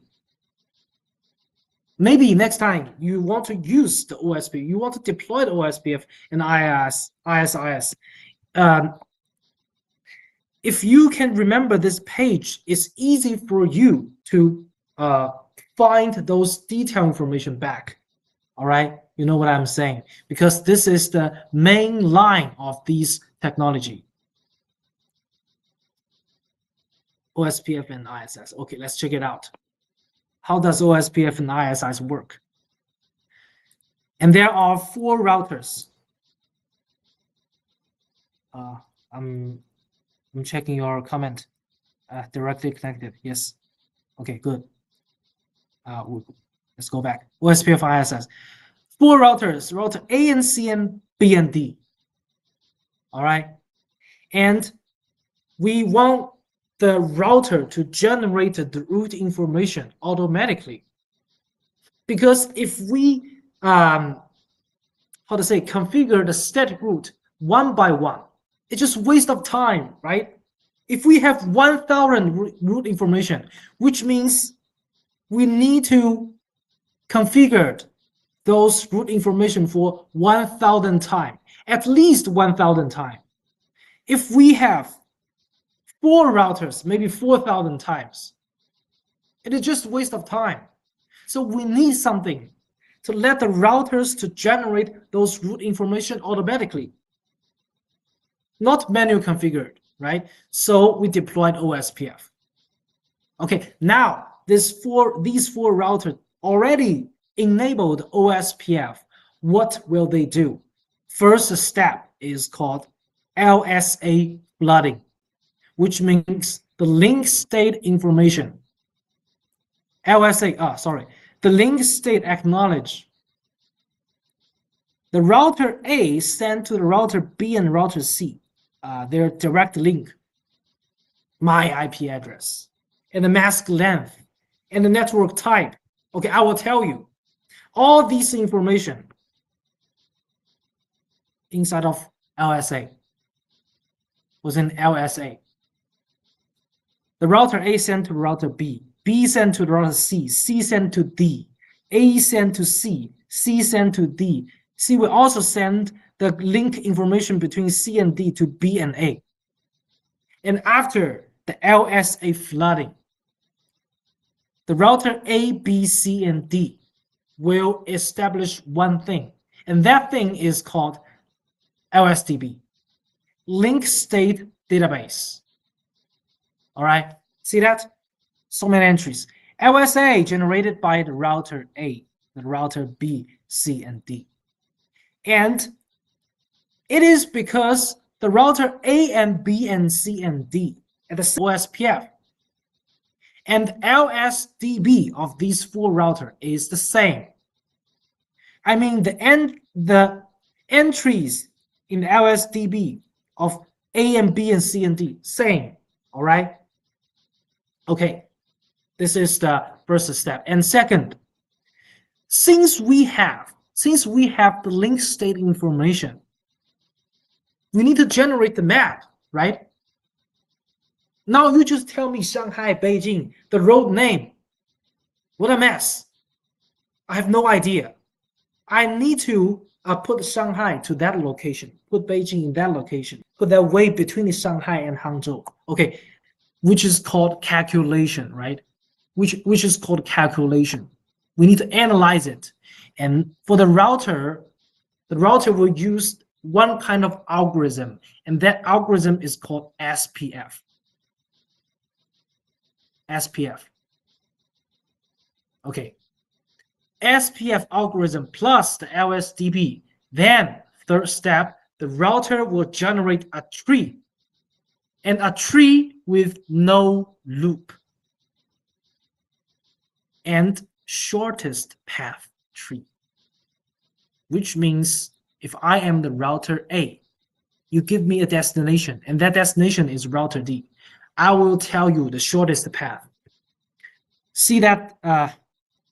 We can check this. If the router A wants to access the router D, there are two options, two routes. First, send the packet to B, and B send to C, C send to D. And another option is A send to C and send to D. It seems like ACD is a better way, right? It is the shorter path. And OSPF can calculate that. We'll give the router A that result. If you want to go D, please send a packet to C, not send a packet to B. All right, shortest path tree. And a tree with no loop. Enough scalable for big network. Yes, you're right. Correct. OSPF is not suitable for the very, very large network, but ISIS do, because ISIS is based on layer 2, not based on layer 3. This another topic. Let's focus on this, the shortest path tree. Now we have the tree, and in the tree we can see several nodes, right? So many nodes. This is a node. This is a node. And maybe this is the network segment in this topology. All right, maybe this is the router A.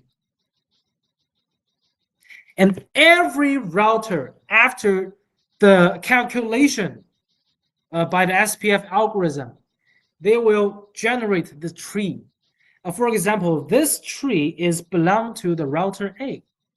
And every tree have a root.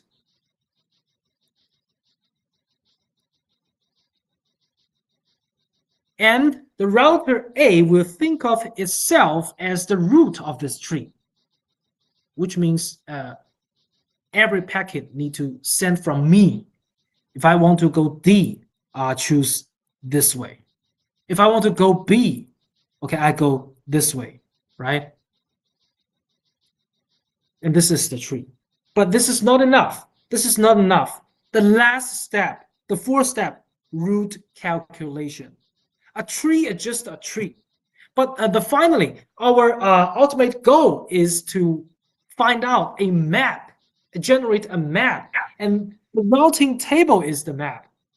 So the router need to read information from this tree and put information into the routing table. Then we can get the result. All right. And this is the working principle of OSPF and ISIS. The logic is totally the same. Am I clear? Any questions of OSPF and ISIS logic? All clear?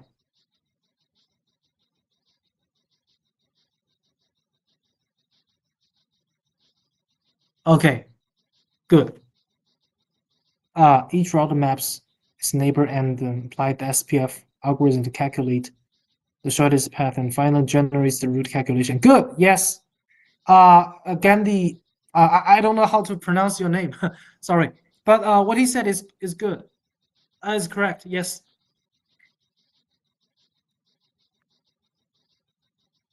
Okay, and that's the working principle. And what is the difference between the OSPF and ISIS? Someone just told me that the OSPF is not suitable for large-scale network. Yes, correct. Because OSPF is based on layer 3. The protocol packets, it need to use the IP address to send the packet. The multicast IP address, IP packet to send out to another to the others router, and that's OSPF too, based on layer 3. But ISIS is based on layer 2. The consumption is lower than OSPF. That's why ISIS is suitable for large-scale network, but OSPF just small or middle scale. For our carrier network, you guess which protocol they prefer to use? Which protocol for the carrier network? ISIS. Yes, great, good. But in some scenario, for the core network, also belong to the carrier network, some system between system, small range, not so many routers, they still using the OSPF, all right, for the underlay. I don't know whether you have heard a concept called the SDN, soft-defined network. SDN, VXLAN. Yes, and there is another two concepts is called underlay and overlay. The underlay protocol, we need to use the OSPF or ISIS. For the carrier network, if you want to enable the segment routing, the SR technology, then we need to deploy the underlay first. For the large scale network, so many rings, right?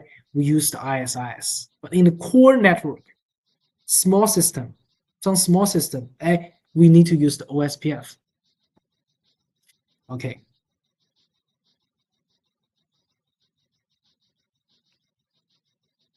Do you need to take a rest? Do you need to have a rest? I don't know, Mr. Ma. Mr. Ma will give you a rest or not. I don't know that because it's already about 2 hours. Okay, okay, okay. Sorry, I forgot that. Okay, then let's take a break. Take a break for 10 minutes. All right, 10 minutes.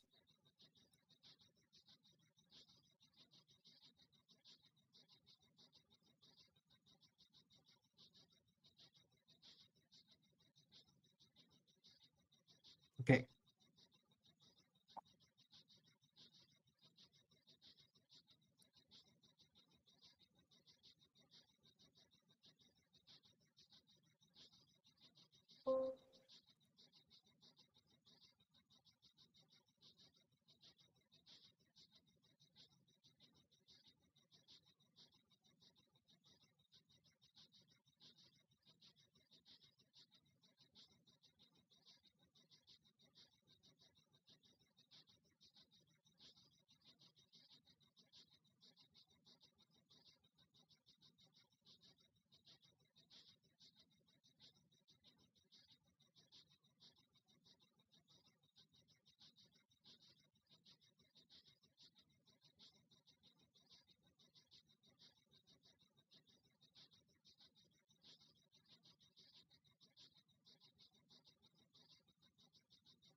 Esto que contiene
Okay, it's already 10 minutes. Shall we resume the class?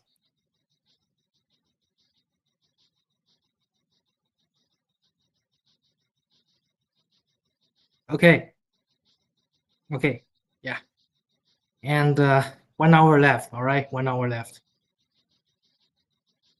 Okay, let's go.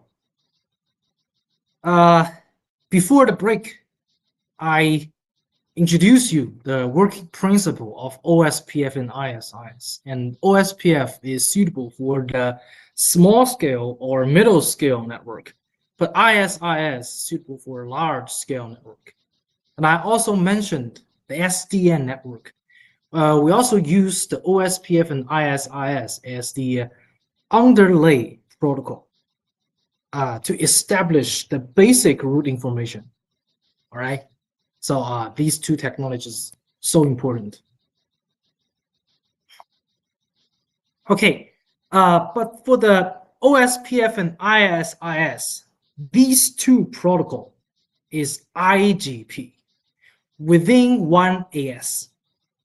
IGPs work within one AS, but now I'm going to introduce you.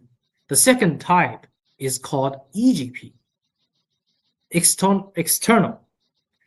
I means internal, E means external. EGP, actually nowadays there's no such kind of protocol called EGP. Now we use the BGP. All right, BGP, also very important. Exterior gateway protocol, EGP. Function is to control route advertisement and select optimal routes. So let's make a conclusion. One conclusion. BGP, this kind of protocol, cannot generate any LSA, cannot generate any route information by itself. BGP can only send the route information that already exists. BGP can only send the route information already exists in a routing table. That's BGP. I think this is the most different point between the BGP and OSPF ISIS. All right. But why we need BGP? Why? It is because our world is so huge. There are so many networks. China, every province, every city have its own network, right? We cannot mix all those networks within one IGP. It is impossible, right? Because the OSPF and ISIS have its own capacity. It's limited. But the AS and AS, the city between city, province between province, nation between nation, they do have the requirements to send the traffic to each other, right? So we also need to transfer the route information between them. And we cannot use OSPF and ISIS. So that's why we need BGP. It is because BGP, no need for BGP to calculate and generate the route information by itself. So by this way, the BGP can save so many system resources. And instead, the BGP focus on how to store the route entries and send the existing route entries. All right. So the next concept is the AS. What is AS? Autonomous system. To connect different areas with different protocols. Yes. Yes. The main purpose of BGP is sending route information. For example, there are two AS, 65000 and AS65001. Maybe this is Hangzhou and this is Beijing or Shanghai, two cities. And these two cities, two companies need to transfer the route information so that the employees can connect and communicate with each other, right?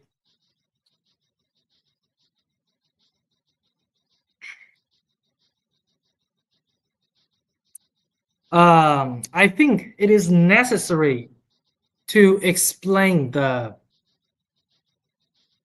relationship between each route information, because it's a very abstract concept. Every kind of route information, for example, OSPF, ISI, static and direct, and BGP, they are independent. In one router, they are independent. Okay, let me show you something.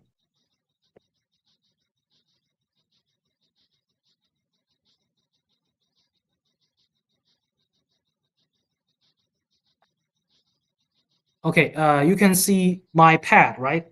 This is my another screen. You can see that. Can you see that?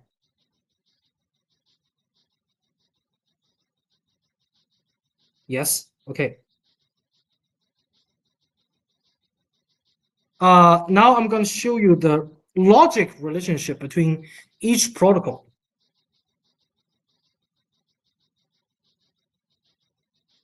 This is so important. For example, this is a router. This is a router. And inside of this router, there is a routing table, right?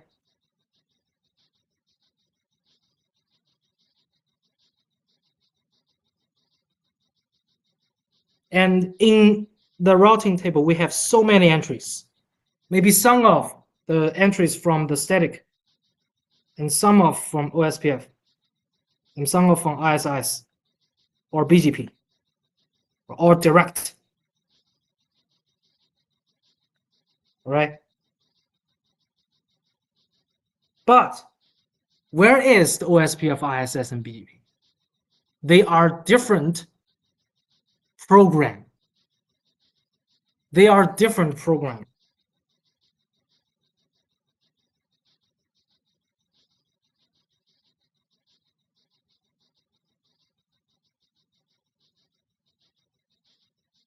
You can see there are four boxes. Four boxes. The first box is static. And the second box is OSPF, ISIS, and BGP.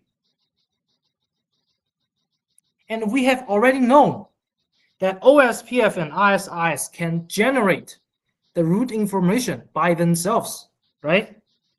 Okay. And these route entries is coming from OSPF and ISIS. And they will choose the best one. The router, the system will choose the best one and put them into the routing table. But BGP, it cannot generate the route information by itself. I said the BGP can only send the information already exist in the routing table, which means if the BGP wants to send something to another BGP router, for example, this is another router, router 2, okay, BGP. Then the router 1 BGP need to take the route information from the routing table. Take it, and then send to another router. All right. Maybe some of you, when try to learn this part, you're confused about the relationship between different routing protocol. And this is the logic. All right, this is the logic. Each box, they are independent from each other. They're distinguished from each other. All right. They will choose the best one. They will choose the best route entries and put into their routing table.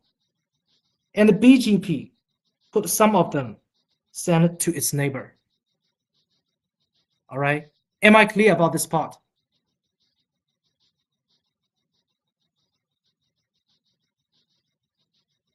I hope this can help you. I hope this can help you. Okay, good.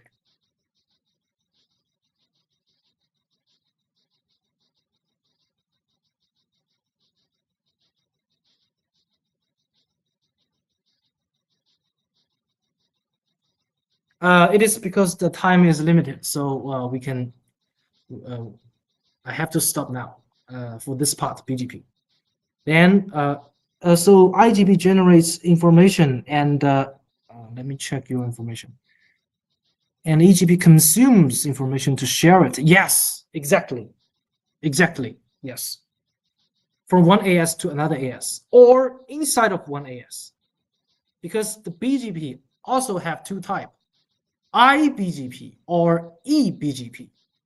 IBGP means the BGP established in one AS, change the root information in one AS. And the eBGP means the root transfer between two different AS. All right.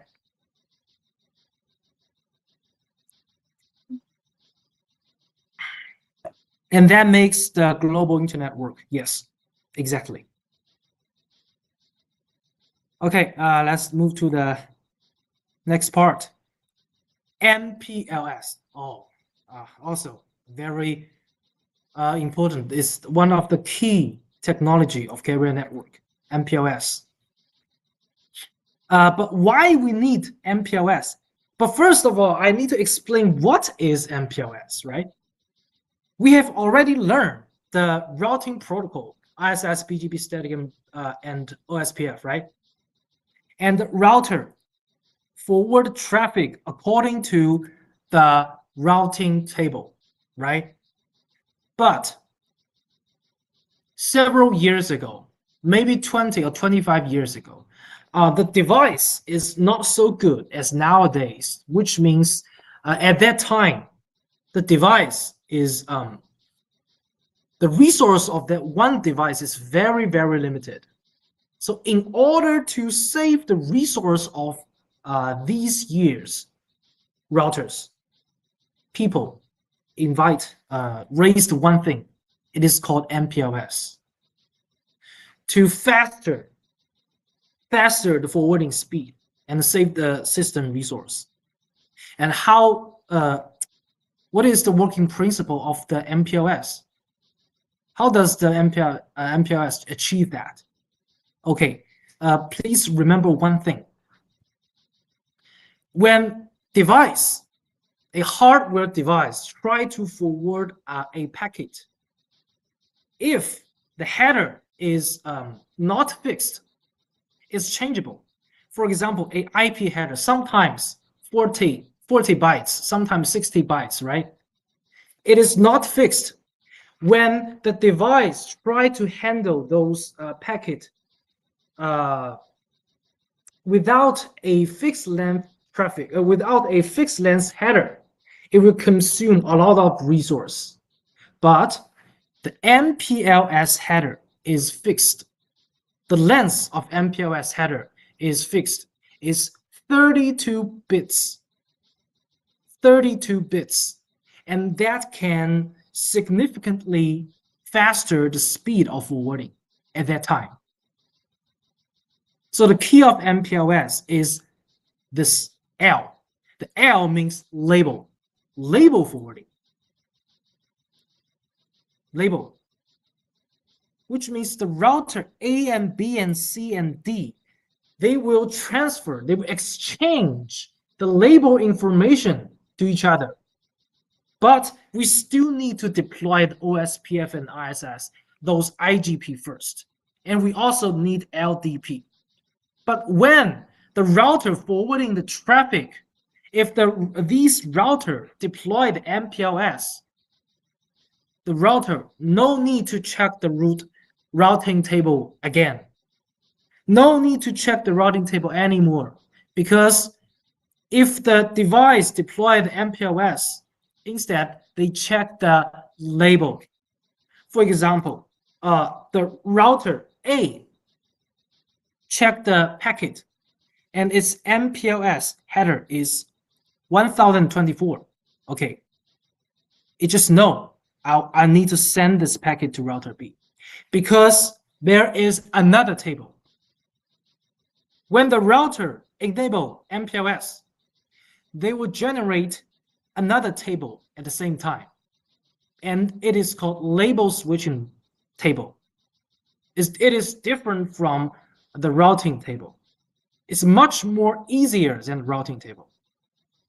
All right, and that's MPLS, the working principle. Because if I exchange this technology so detailed, spend a lot of time, so we have to skip it. You just need to know why we need MPLS, because the header length of the MPLS is fixed, is 32 bits. All right, 32. But IP header is flexible, sometimes 40, sometimes 50, sometimes 60. All right.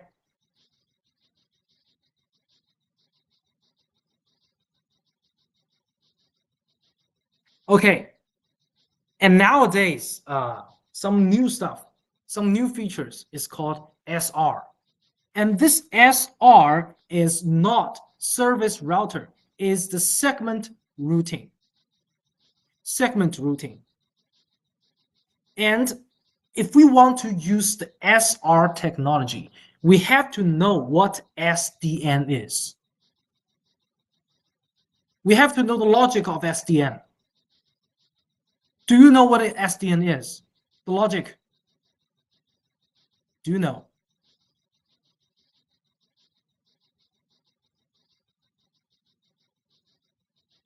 There's a controller, yes. And what is the function of the controller?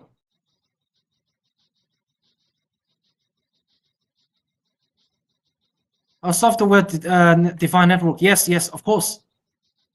Okay, I know that. Maybe this concept is a little bit difficult for you, because it's a some kind of new stuff. But don't worry about that. I'll explain in 5 minutes. I'll explain that. I'll use my pad again.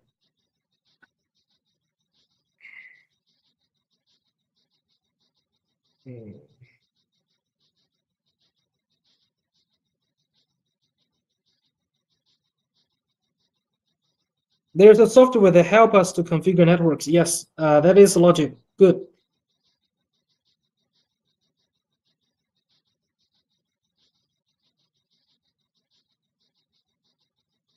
Okay, I think now you can see my. Okay, yes. Okay, shared.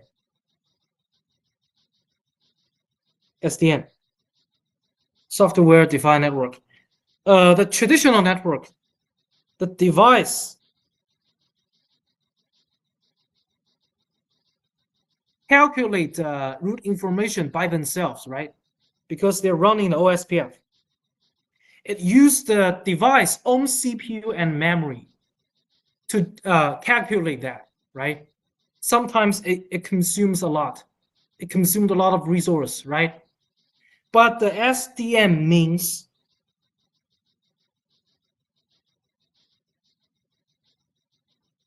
there is a controller.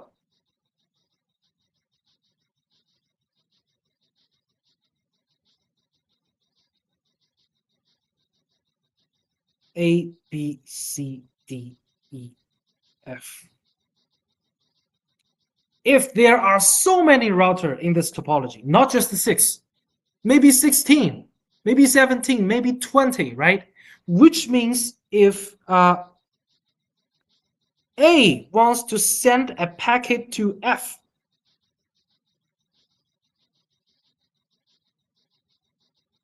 so many options, right? So many options.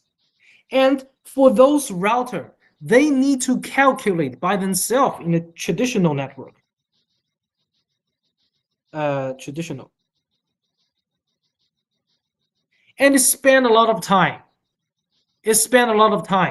But in the SDN network, we have the controller. Every router can establish the controller use S-flow. Yes. Actually, S-flow is just a concept. It's a type 2 revolution type. It's a revolution type. But nowadays we use the mixed type, all right? Which means the router still need to deploy the IGP, OSPF, or RSIS. But there's no need for them to determine how to handle, how to forward a packet, because the controller can help those routers to do that. For example, A wants to send a packet to F. If it is in the traditional network, A needs to check the routing table, right? Check the routing table and send to F. But the controller, the SDN network, yes, some of you, it is correct. I remember someone tell me the S-flow, yes. Flow table, it is called flow table. The controller can send the flow table to each router to guide them how to forward the traffic to a specific destination. So in this time, that scenario, router A send a message to F. Controller will tell him, okay, you go this way. So there's no need for the router A to calculate again. They just need to deploy the underlay. It is called underlay. But the forwarding path, the actual forwarding path, is generated by the controller. And the controller is another plan, is another thing is called an overlay. Underlay and overlay. The overlay determines the actual forwarding path, A to F. All right. Okay, now we have the SR and SRv6. The logic of these two things actually is the same, which means the controller A wants to send a packet to F. The controller will tell the result to A, and the packet will be like this. Is A to F. And when A receives this packet, he can see a lot of label. Oh, sorry, it should be BEL. It's not BLE. BEL. Label. So many label. And it is called label stack.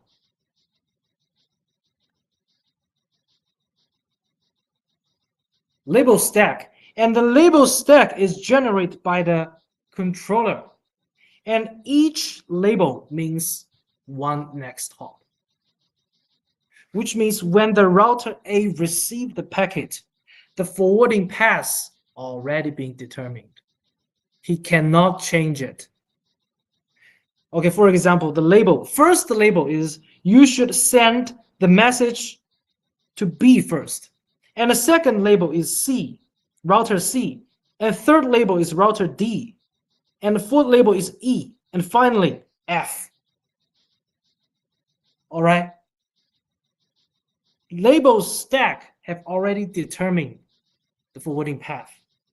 And then the router A will do that. Obey the rule of the label stack. Send to B.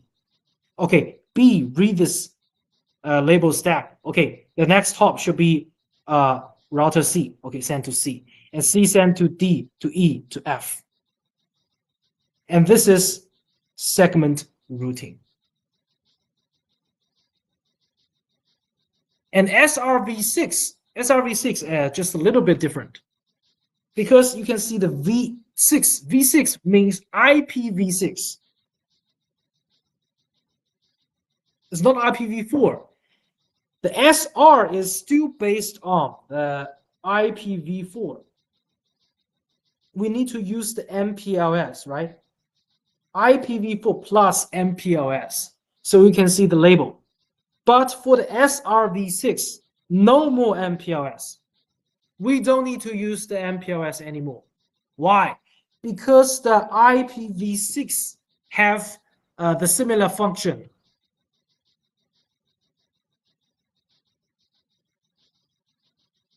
because IPv6 have a expand header. Expand header. Expand header. And this is called segment list. SID list. And every entry in this list is a IPv6 address.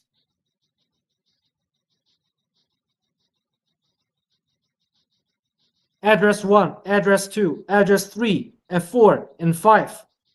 But all those address is IPv6 address. And which means if those router A to F running IPv6 network, because each router have an IPv6 IP address. So according to the list, those routers know how to forward the traffic without calculate by themselves, because the controller tell the A the result. All right.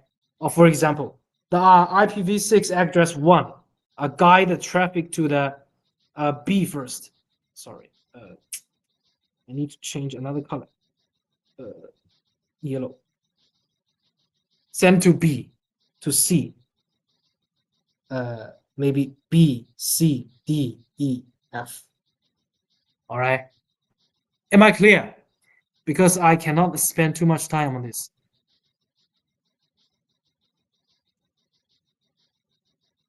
Okay. I just tell you the logic. I just tell you the logic, not detail. Okay, good.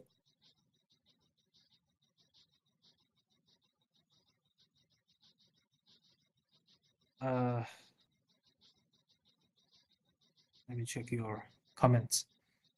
It is source routing, where the ingress first router defines the entire path a packet will take. Yes, yes, yes, exactly. Good, very good.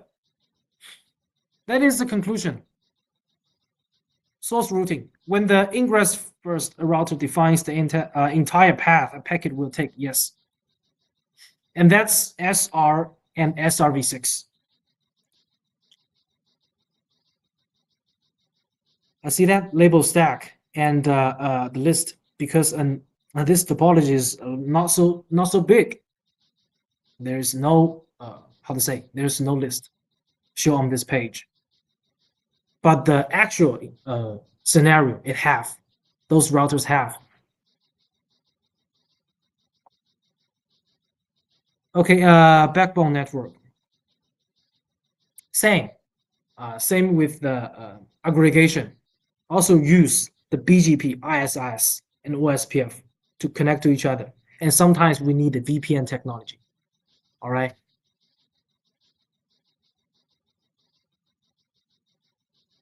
WDN network. Actually, it's the high. I just mentioned. I remember at the beginning time I tell you the DWDM is the the high-end technology. Because for those devices, it have a function. Change the wavelength. Change the wavelength. For example, for this router, send the packet with a fixed wavelength.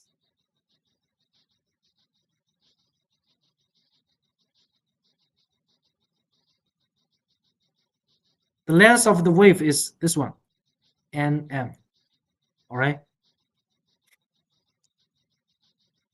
But when the packet through the DWDM devices, it will change the wave to the different color. See that? The different color. And each color stands for a specific business traffic. Lambda 1, 2, 3, 4 to N. And all those light, all those with different color, with a different color, can transfer in one single fiber. In one single fiber. different color in one single fiber. It can significantly increase the capacity of one fiber, right? That's why DWDM is so good. Because the backbone network, it need to transfer and switch so many traffic in 1 second. So the capacity is crucial, so important. So we need a DWDM. Change the wavelengths to the different color and then put them in one single fiber. That's it. That's the logic.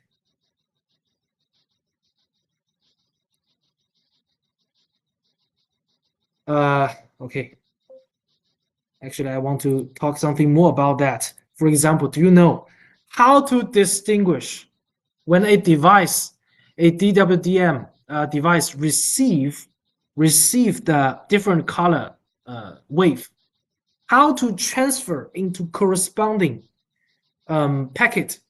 How to transfer it into the corresponding packet, right? How do you know the red color is corresponding to the IPTV? How do you know the orange color is corresponding to the VoIP? How do you know the blue is corresponding to, for example, media, social media? How do you know that? For the device, how to distinguish them? That is the point, right?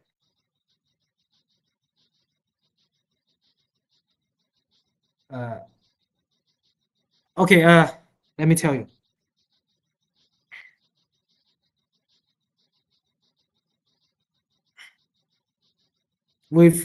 Wavelength. Okay, for example,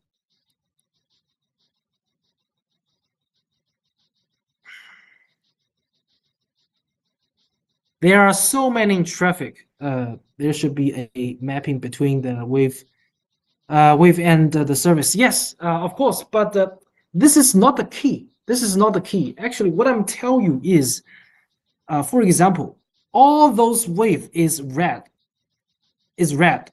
not orange, not blue.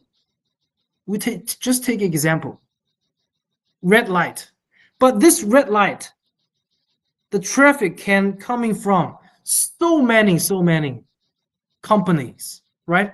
Can come from so many companies. Maybe Huawei, or this is Cisco, maybe this is Nokia. Just example. How to distinguish? They all use the red because they are the network device vendor, right? They're using the red, and the traffic going to the DWDM and send to the receiver DWDM. And for this one, how to distinguish the traffic is coming from Huawei, Cisco, Nokia? How? Okay. One thing is about transfer. Is IP header. It is correct, but the key is how to transfer the wave to the. Actually, this is the light. The light is analog. Is analog signal, but the digital signal is different. The digital signal is 0, 1, 0, 1, 0, 1, right? But the light is just light. The key point is transfer.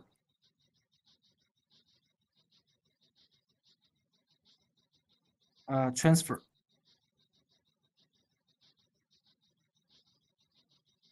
Because thanks to the designer and the designer's genius, every frame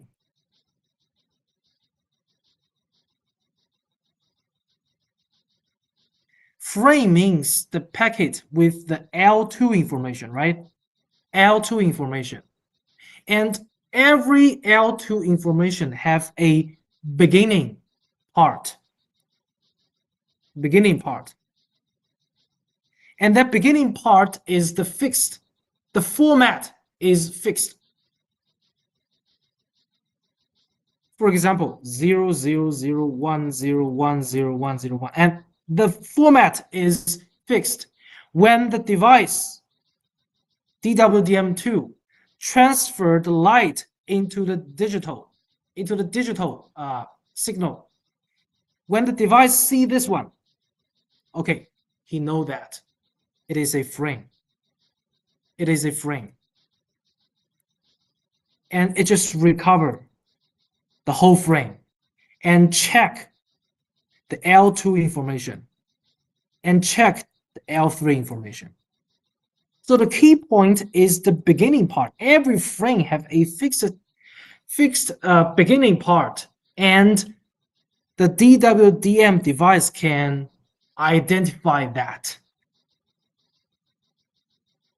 And the traffic from the Huawei, Cisco, Nokia will not mix together anymore, because the traffic sent by the device is in order, absolutely in order. Send the frame one by one. They will not mix it together. Okay? And this is frame 1, and maybe frame 2. This one again, 0, 0, 0, 1, 0, 1, 0, 1, 0, 1.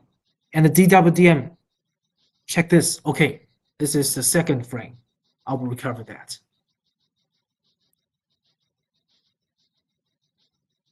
Yes. ADM, yes, great. That's it.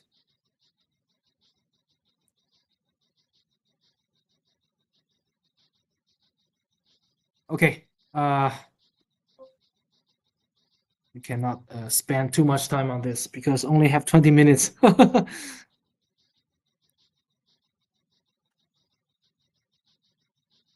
You just need to know the DWDM, the key technology of this one is change a fixed length wave to several different one, different color, red, orange, yellow, green, or blue, right?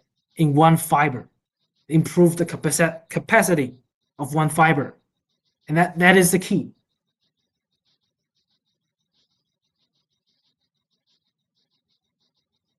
How does a PC access the internet? I think I have explained that before, right? Explained that before. Send a message, and this is the OLT, ODN, ONT access network, metro access network, right? TDM, based on TDM technology, and then send the message to the radio server, MSCG, to do the authentication, finish the authentication, and then send out, right?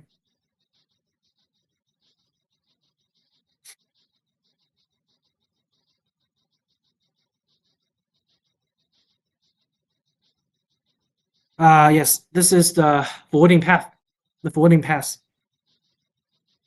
and this page still use the DSLAM, use the telephone line to transfer the message from the analog digital to the analog signal to a digital one. This is the function. Okay, and go to the BRAS radio server authentication, then send to the backbone network.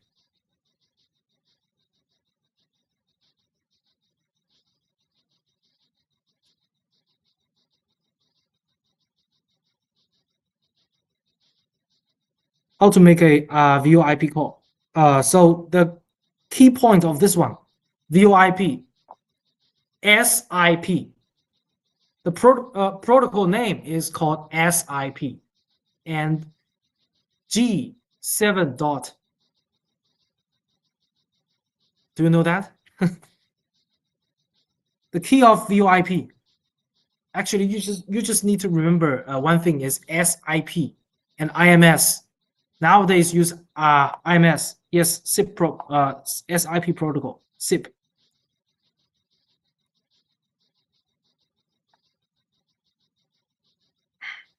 How to make a phone call? SIP, that S means session. So the keyword of this technology is session. And the session means when user A try to make a phone call to user B, they need to establish a session, a connection between them, right? But how to establish that connection? How to establish that session? Through the SIP protocol, all right? And the SIP have several components, and most important too is CSCF and HSS. And HSS is some kind of database. Some kind of database. All the user's key information is restored inside of the HSS. And the CSCF is used to locate where is user A, where is user B, where is user C, and connect them. And this is the function of CSCF. All right. And HSS is just a database. And SBC, sometimes we can mix SBC and CSCF together sometimes. But in this page, they are separated. SBC and CSCF. They will help the user to establish a SIP session. Do you still remember the type, the packet type of the SIP? Invite, raining, OK, ACK, right? Something like that.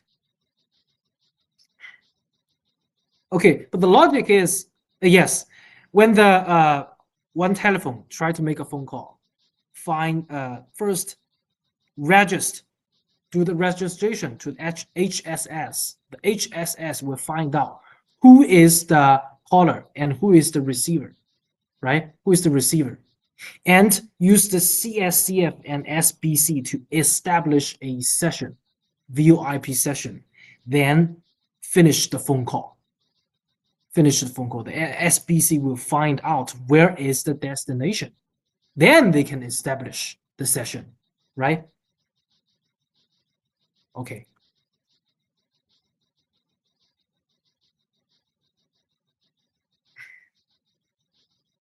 And what is the function of this one? G.729. G.729. What is function of this one?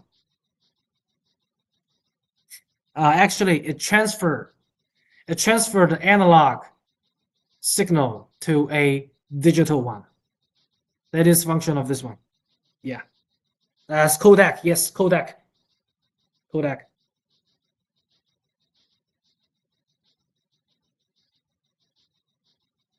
Yes, codec voice. Yes, codec. It transferred the voice into the digital. Because voice is just voice. I want to transfer my voice into 010101.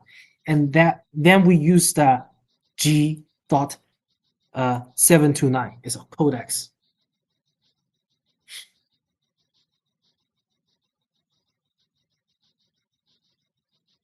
Yes, also reduce the bandwidth.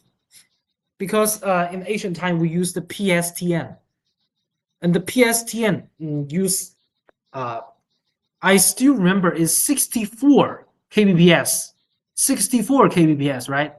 But when we use nowadays IMS plus SIP plus G.729, only 8 kbps, right? Reduce the bandwidth, reduce the consumption. That is function of this one. Okay. Yes. Call down to an 8 kbps.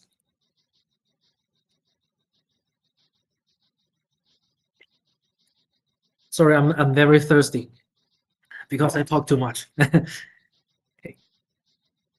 And then question 4, the fourth scenario: how to watch IPTV programs. How to watch IPTV programs. I think it's about another thing. Multicast, right? It is very complicated.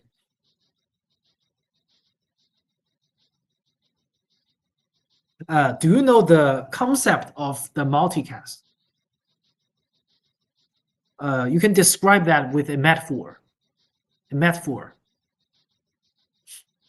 Okay, I'll explain that. For example, now you and your colleagues in a chat group, but sometimes you want to send some sensitive message to your friend, not all of your colleagues, not all of your classmates, right? So you create another chat group.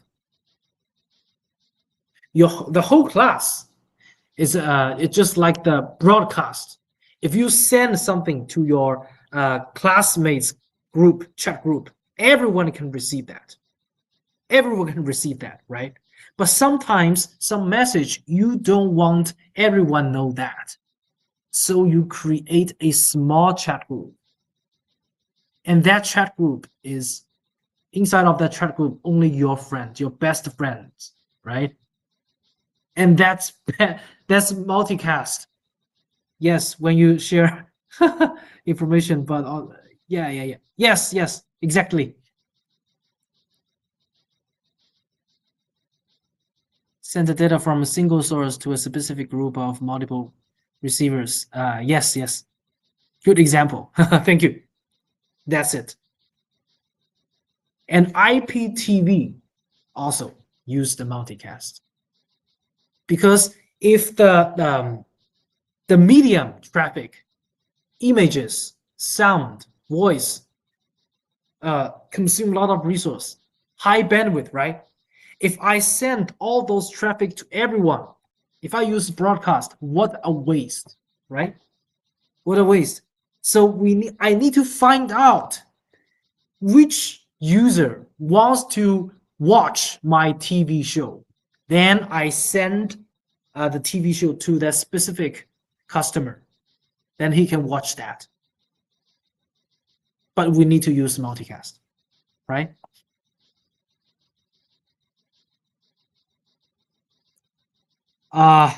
Same page. IPTV center system.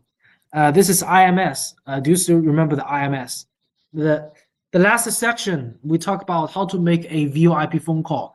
IMS system, CSCF, HSS, right?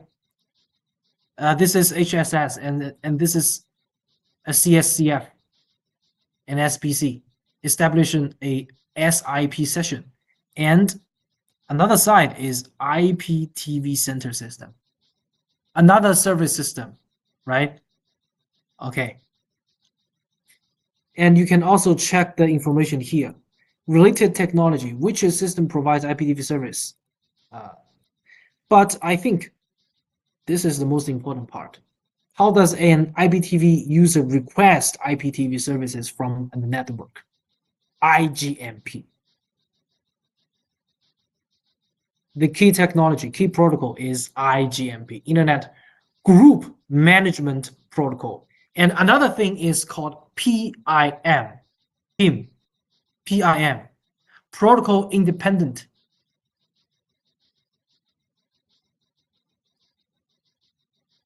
Okay, and this is the picture. This is the page to describe how does an IPTV and combine with the multicast technology. And this is the IPTV multicast source, which means this thing is a TV station server. I know in Peru you have several mainstream TV station. OK Global, Latina, right? ATV. I deep seek that. And for example, this is a ATV. Someone wants to subscribe the ATV TV show. Then it just press the button on the controller, and the TV streams shift the image to the ATV, right? But what happened? What happened in this procedure? Okay. STB. STB is the box on your TV. It's just a box. And when you use the controller to send a message to the STB, I want to watch the ATV. And this is a customer DR, and the DR will send a IGMP request message, join message, star mark, and group to the RP, and send to the source DR to establish a RTP.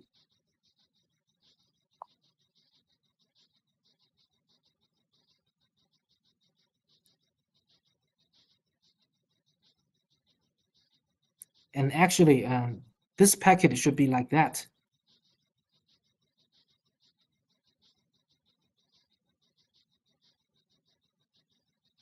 Join. And this packet is IGMP.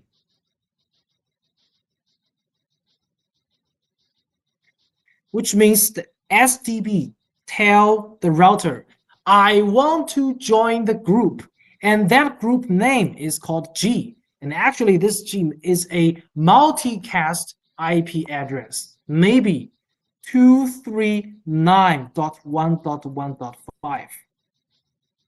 And this is ATV. But for those router, the router have no idea of what the specific traffic is. The router don't know that. The router just know, oh, there is a group, multicast group, 239.1.1.5. There is a group. And the router don't know inside of this group is ATV. The router don't know that. But the STB and the multicast source, the server knows that. But that's enough. That's enough. For the router, all he needs to do is to tell this one, use the PIM join. This message. Send to the RP. Okay, it's just like the customer DR tell the RP someone wants to join the group of 239.1.1.5. Someone wants to join that, and RP knows that, and tell the DR of this one. And this is the source DR. Source DR, very close to the source, right? Okay, then registration, and this is called registration.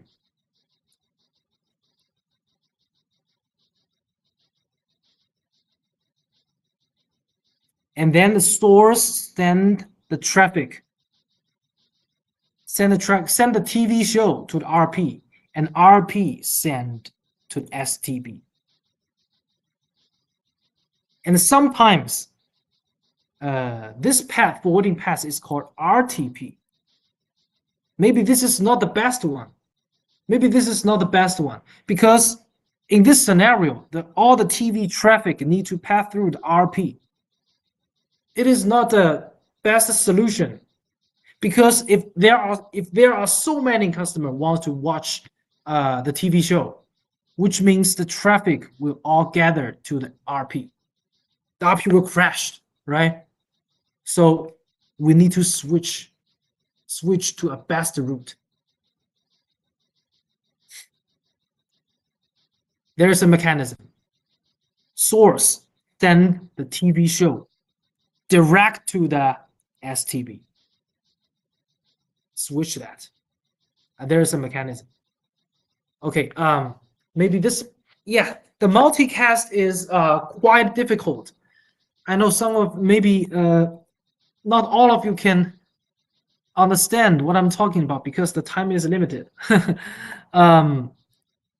You just need to remember the example I tell you. Sometimes the message, you don't want everyone know that. So you create a small group and send a message to the small group. And in this scenario, the STB is the member in that small group. And the group name is called 239.1.1.5. And that is you. You want to send something to your best friend, and the best friend is here. So you send a message like that. And the rest of the STB, rest of your classmates cannot receive that. All right? Save the resource.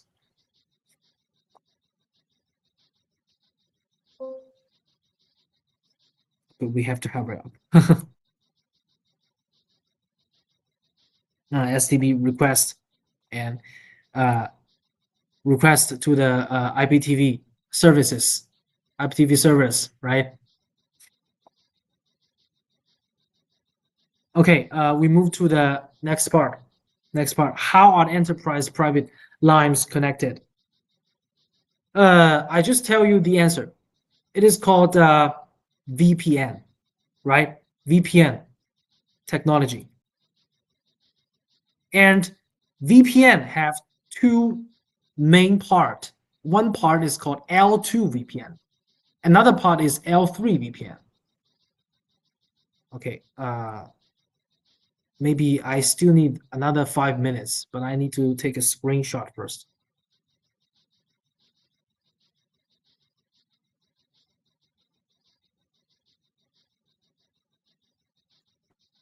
Okay, continue. What is the difference of L2 VPN and L3 VPN? What is the meaning of VPN? Okay, for example,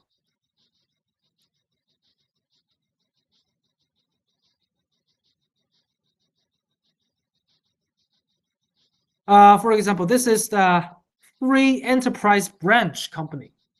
And this side, the right side is headquarters. Okay, Huawei, Cisco, Nokia, 3 companies.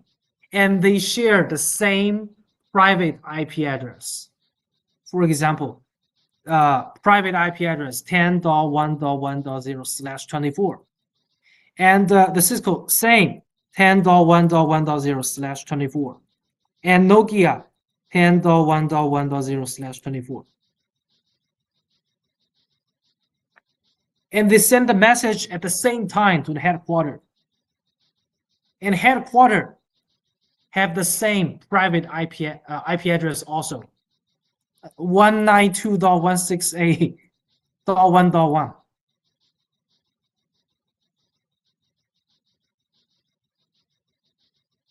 Same. Okay. For the providers, for the carrier network, if they send these kind of traffic using the private IP address, how to distinguish, right? For the carrier network, how to distinguish?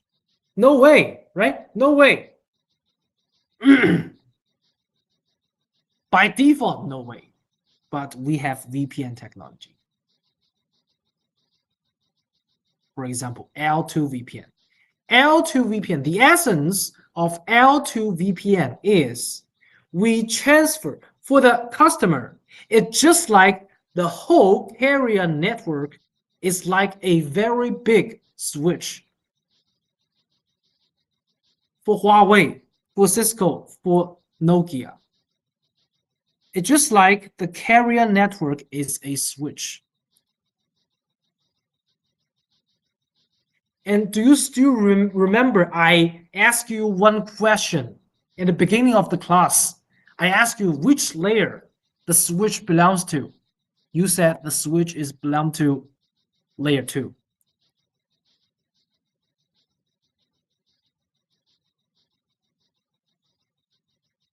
Okay, which means after the L2 VPN encapsulation, the traffic sent from these 3 companies. These 3 companies will remain the origin L2 information. For example, what is L2 information? MAC address, VLAN, right? MAC address, and this is L3, IP address. 10.1.1.1 try to access 192.168.1.1. For the L2 VPN, the origin to the HQ. Of course, I need to do the encapsulation. Add some new header.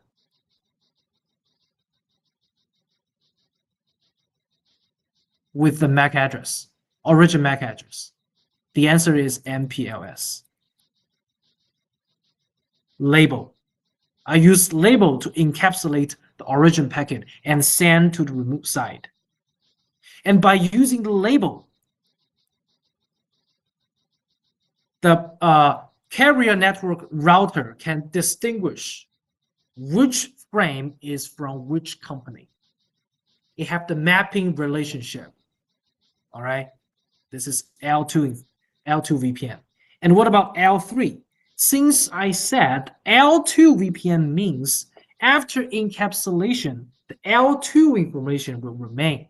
The origin L2 information remain. For the L3 VPN, I think it is easy, right? L3 information remain, but L2 gone. The MAC address, the origin MAC address gone, but L3 still remain. Okay, and the most classic one is MPLS BGP VPN. And for the router, they distinguish the different companies' traffic by using RD and RT value. But in order to explain the RD and RT, I need to explain what is VRF, VPN instance, and what the BGP combined with BGP. So complicated. So all you need to know is what is the difference between L2 VPN and L3 VPN, and what is the logic of them. All right, the logic of them is for the L2 and L3, same part is the origin packet sent to the carrier network. They transfer the format, add something, add the header to help put on some tag on the origin packet in order to distinguish the traffic is from which company, and then send to the corresponding destination. And that is VPN. But L2 VPN is the carrier network. It's just like the switch L2 device, a very huge L2 device. And the L3 VPN only remain the L3 information, which means the origin IP address not changed. But L2, the MAC address, gone. Okay.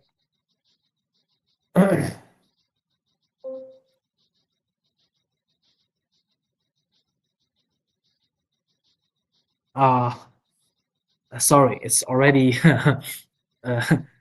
over 7 minutes. I think we can finish today. And I believe in November 1, 3 days later, I still have another class. Another course is about cybersecurity. It's about cybersecurity. Yes, Kevin. You will be another day on Saturday. Saturday, yes, I remember Saturday. Yes. Thank and maybe you. on Saturday I can how to say, explain more about that, because I can show you the cybersecurity part. It's all about a concept. I think that slide is a little bit boring. It's a little bit boring. I can show you something. So maybe we can spend more time on this part, VPN part, because the VPN is so important. It's okay. It's okay, Kevin. Okay. So if you have no other material to share, I will share the QR for attendance again. Yes, I think today is almost over. And one more thing I need to tell you, all of you, the last day, November 1, which means Saturday, we have a small test.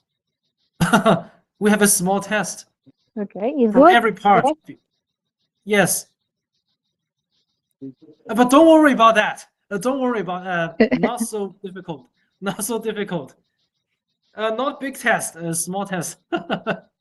Okay, but all the Maybe we students are very spend smart, so I think they are not going to have problems with that. okay. Not so worry about that. Don't so worry about that. Okay, no worry. Just a small test. Okay. Okay, Okay, and so one more thing I need to show you is the slide online. Online, I cannot send you the slide directly, but I can show you the online version. Let me show you something.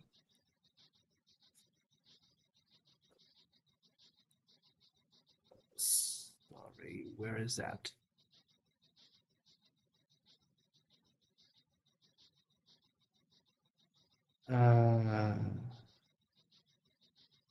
Wait for 1 minute. Wait for 1 minute. Okay. Oh, here is it.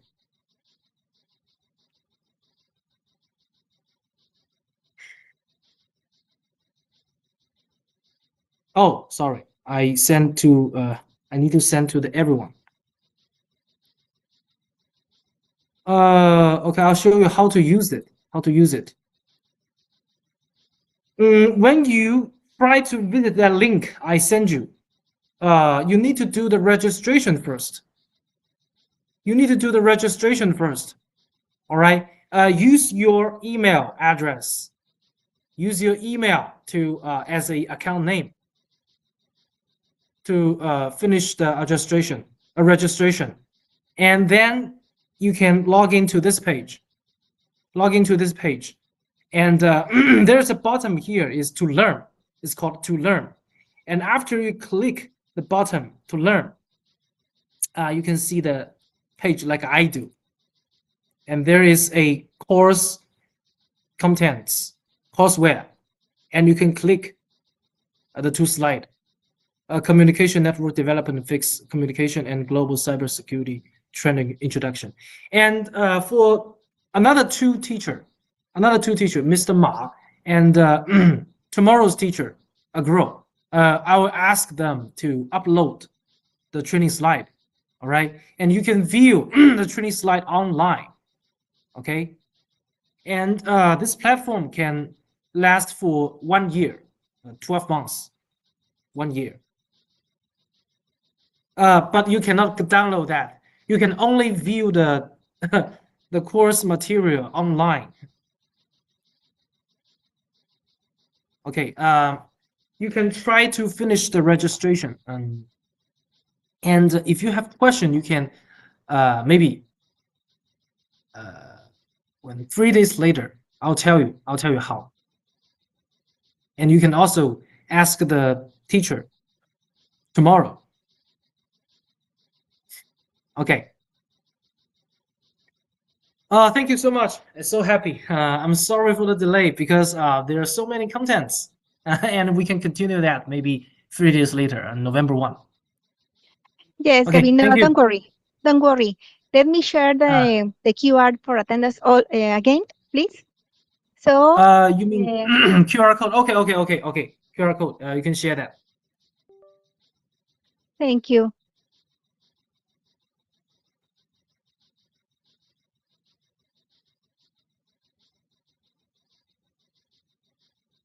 Then, everybody, I am sharing again the QR for your attendance. Please register.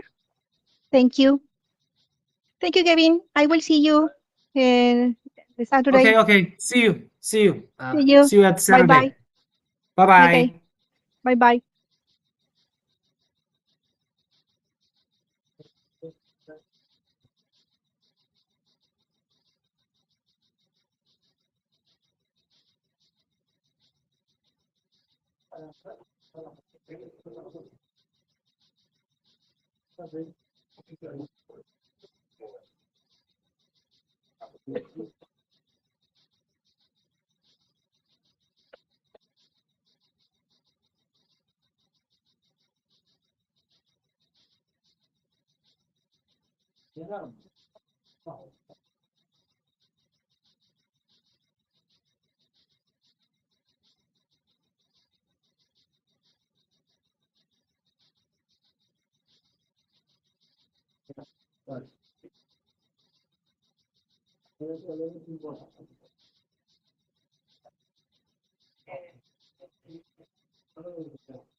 Ah, non, questa è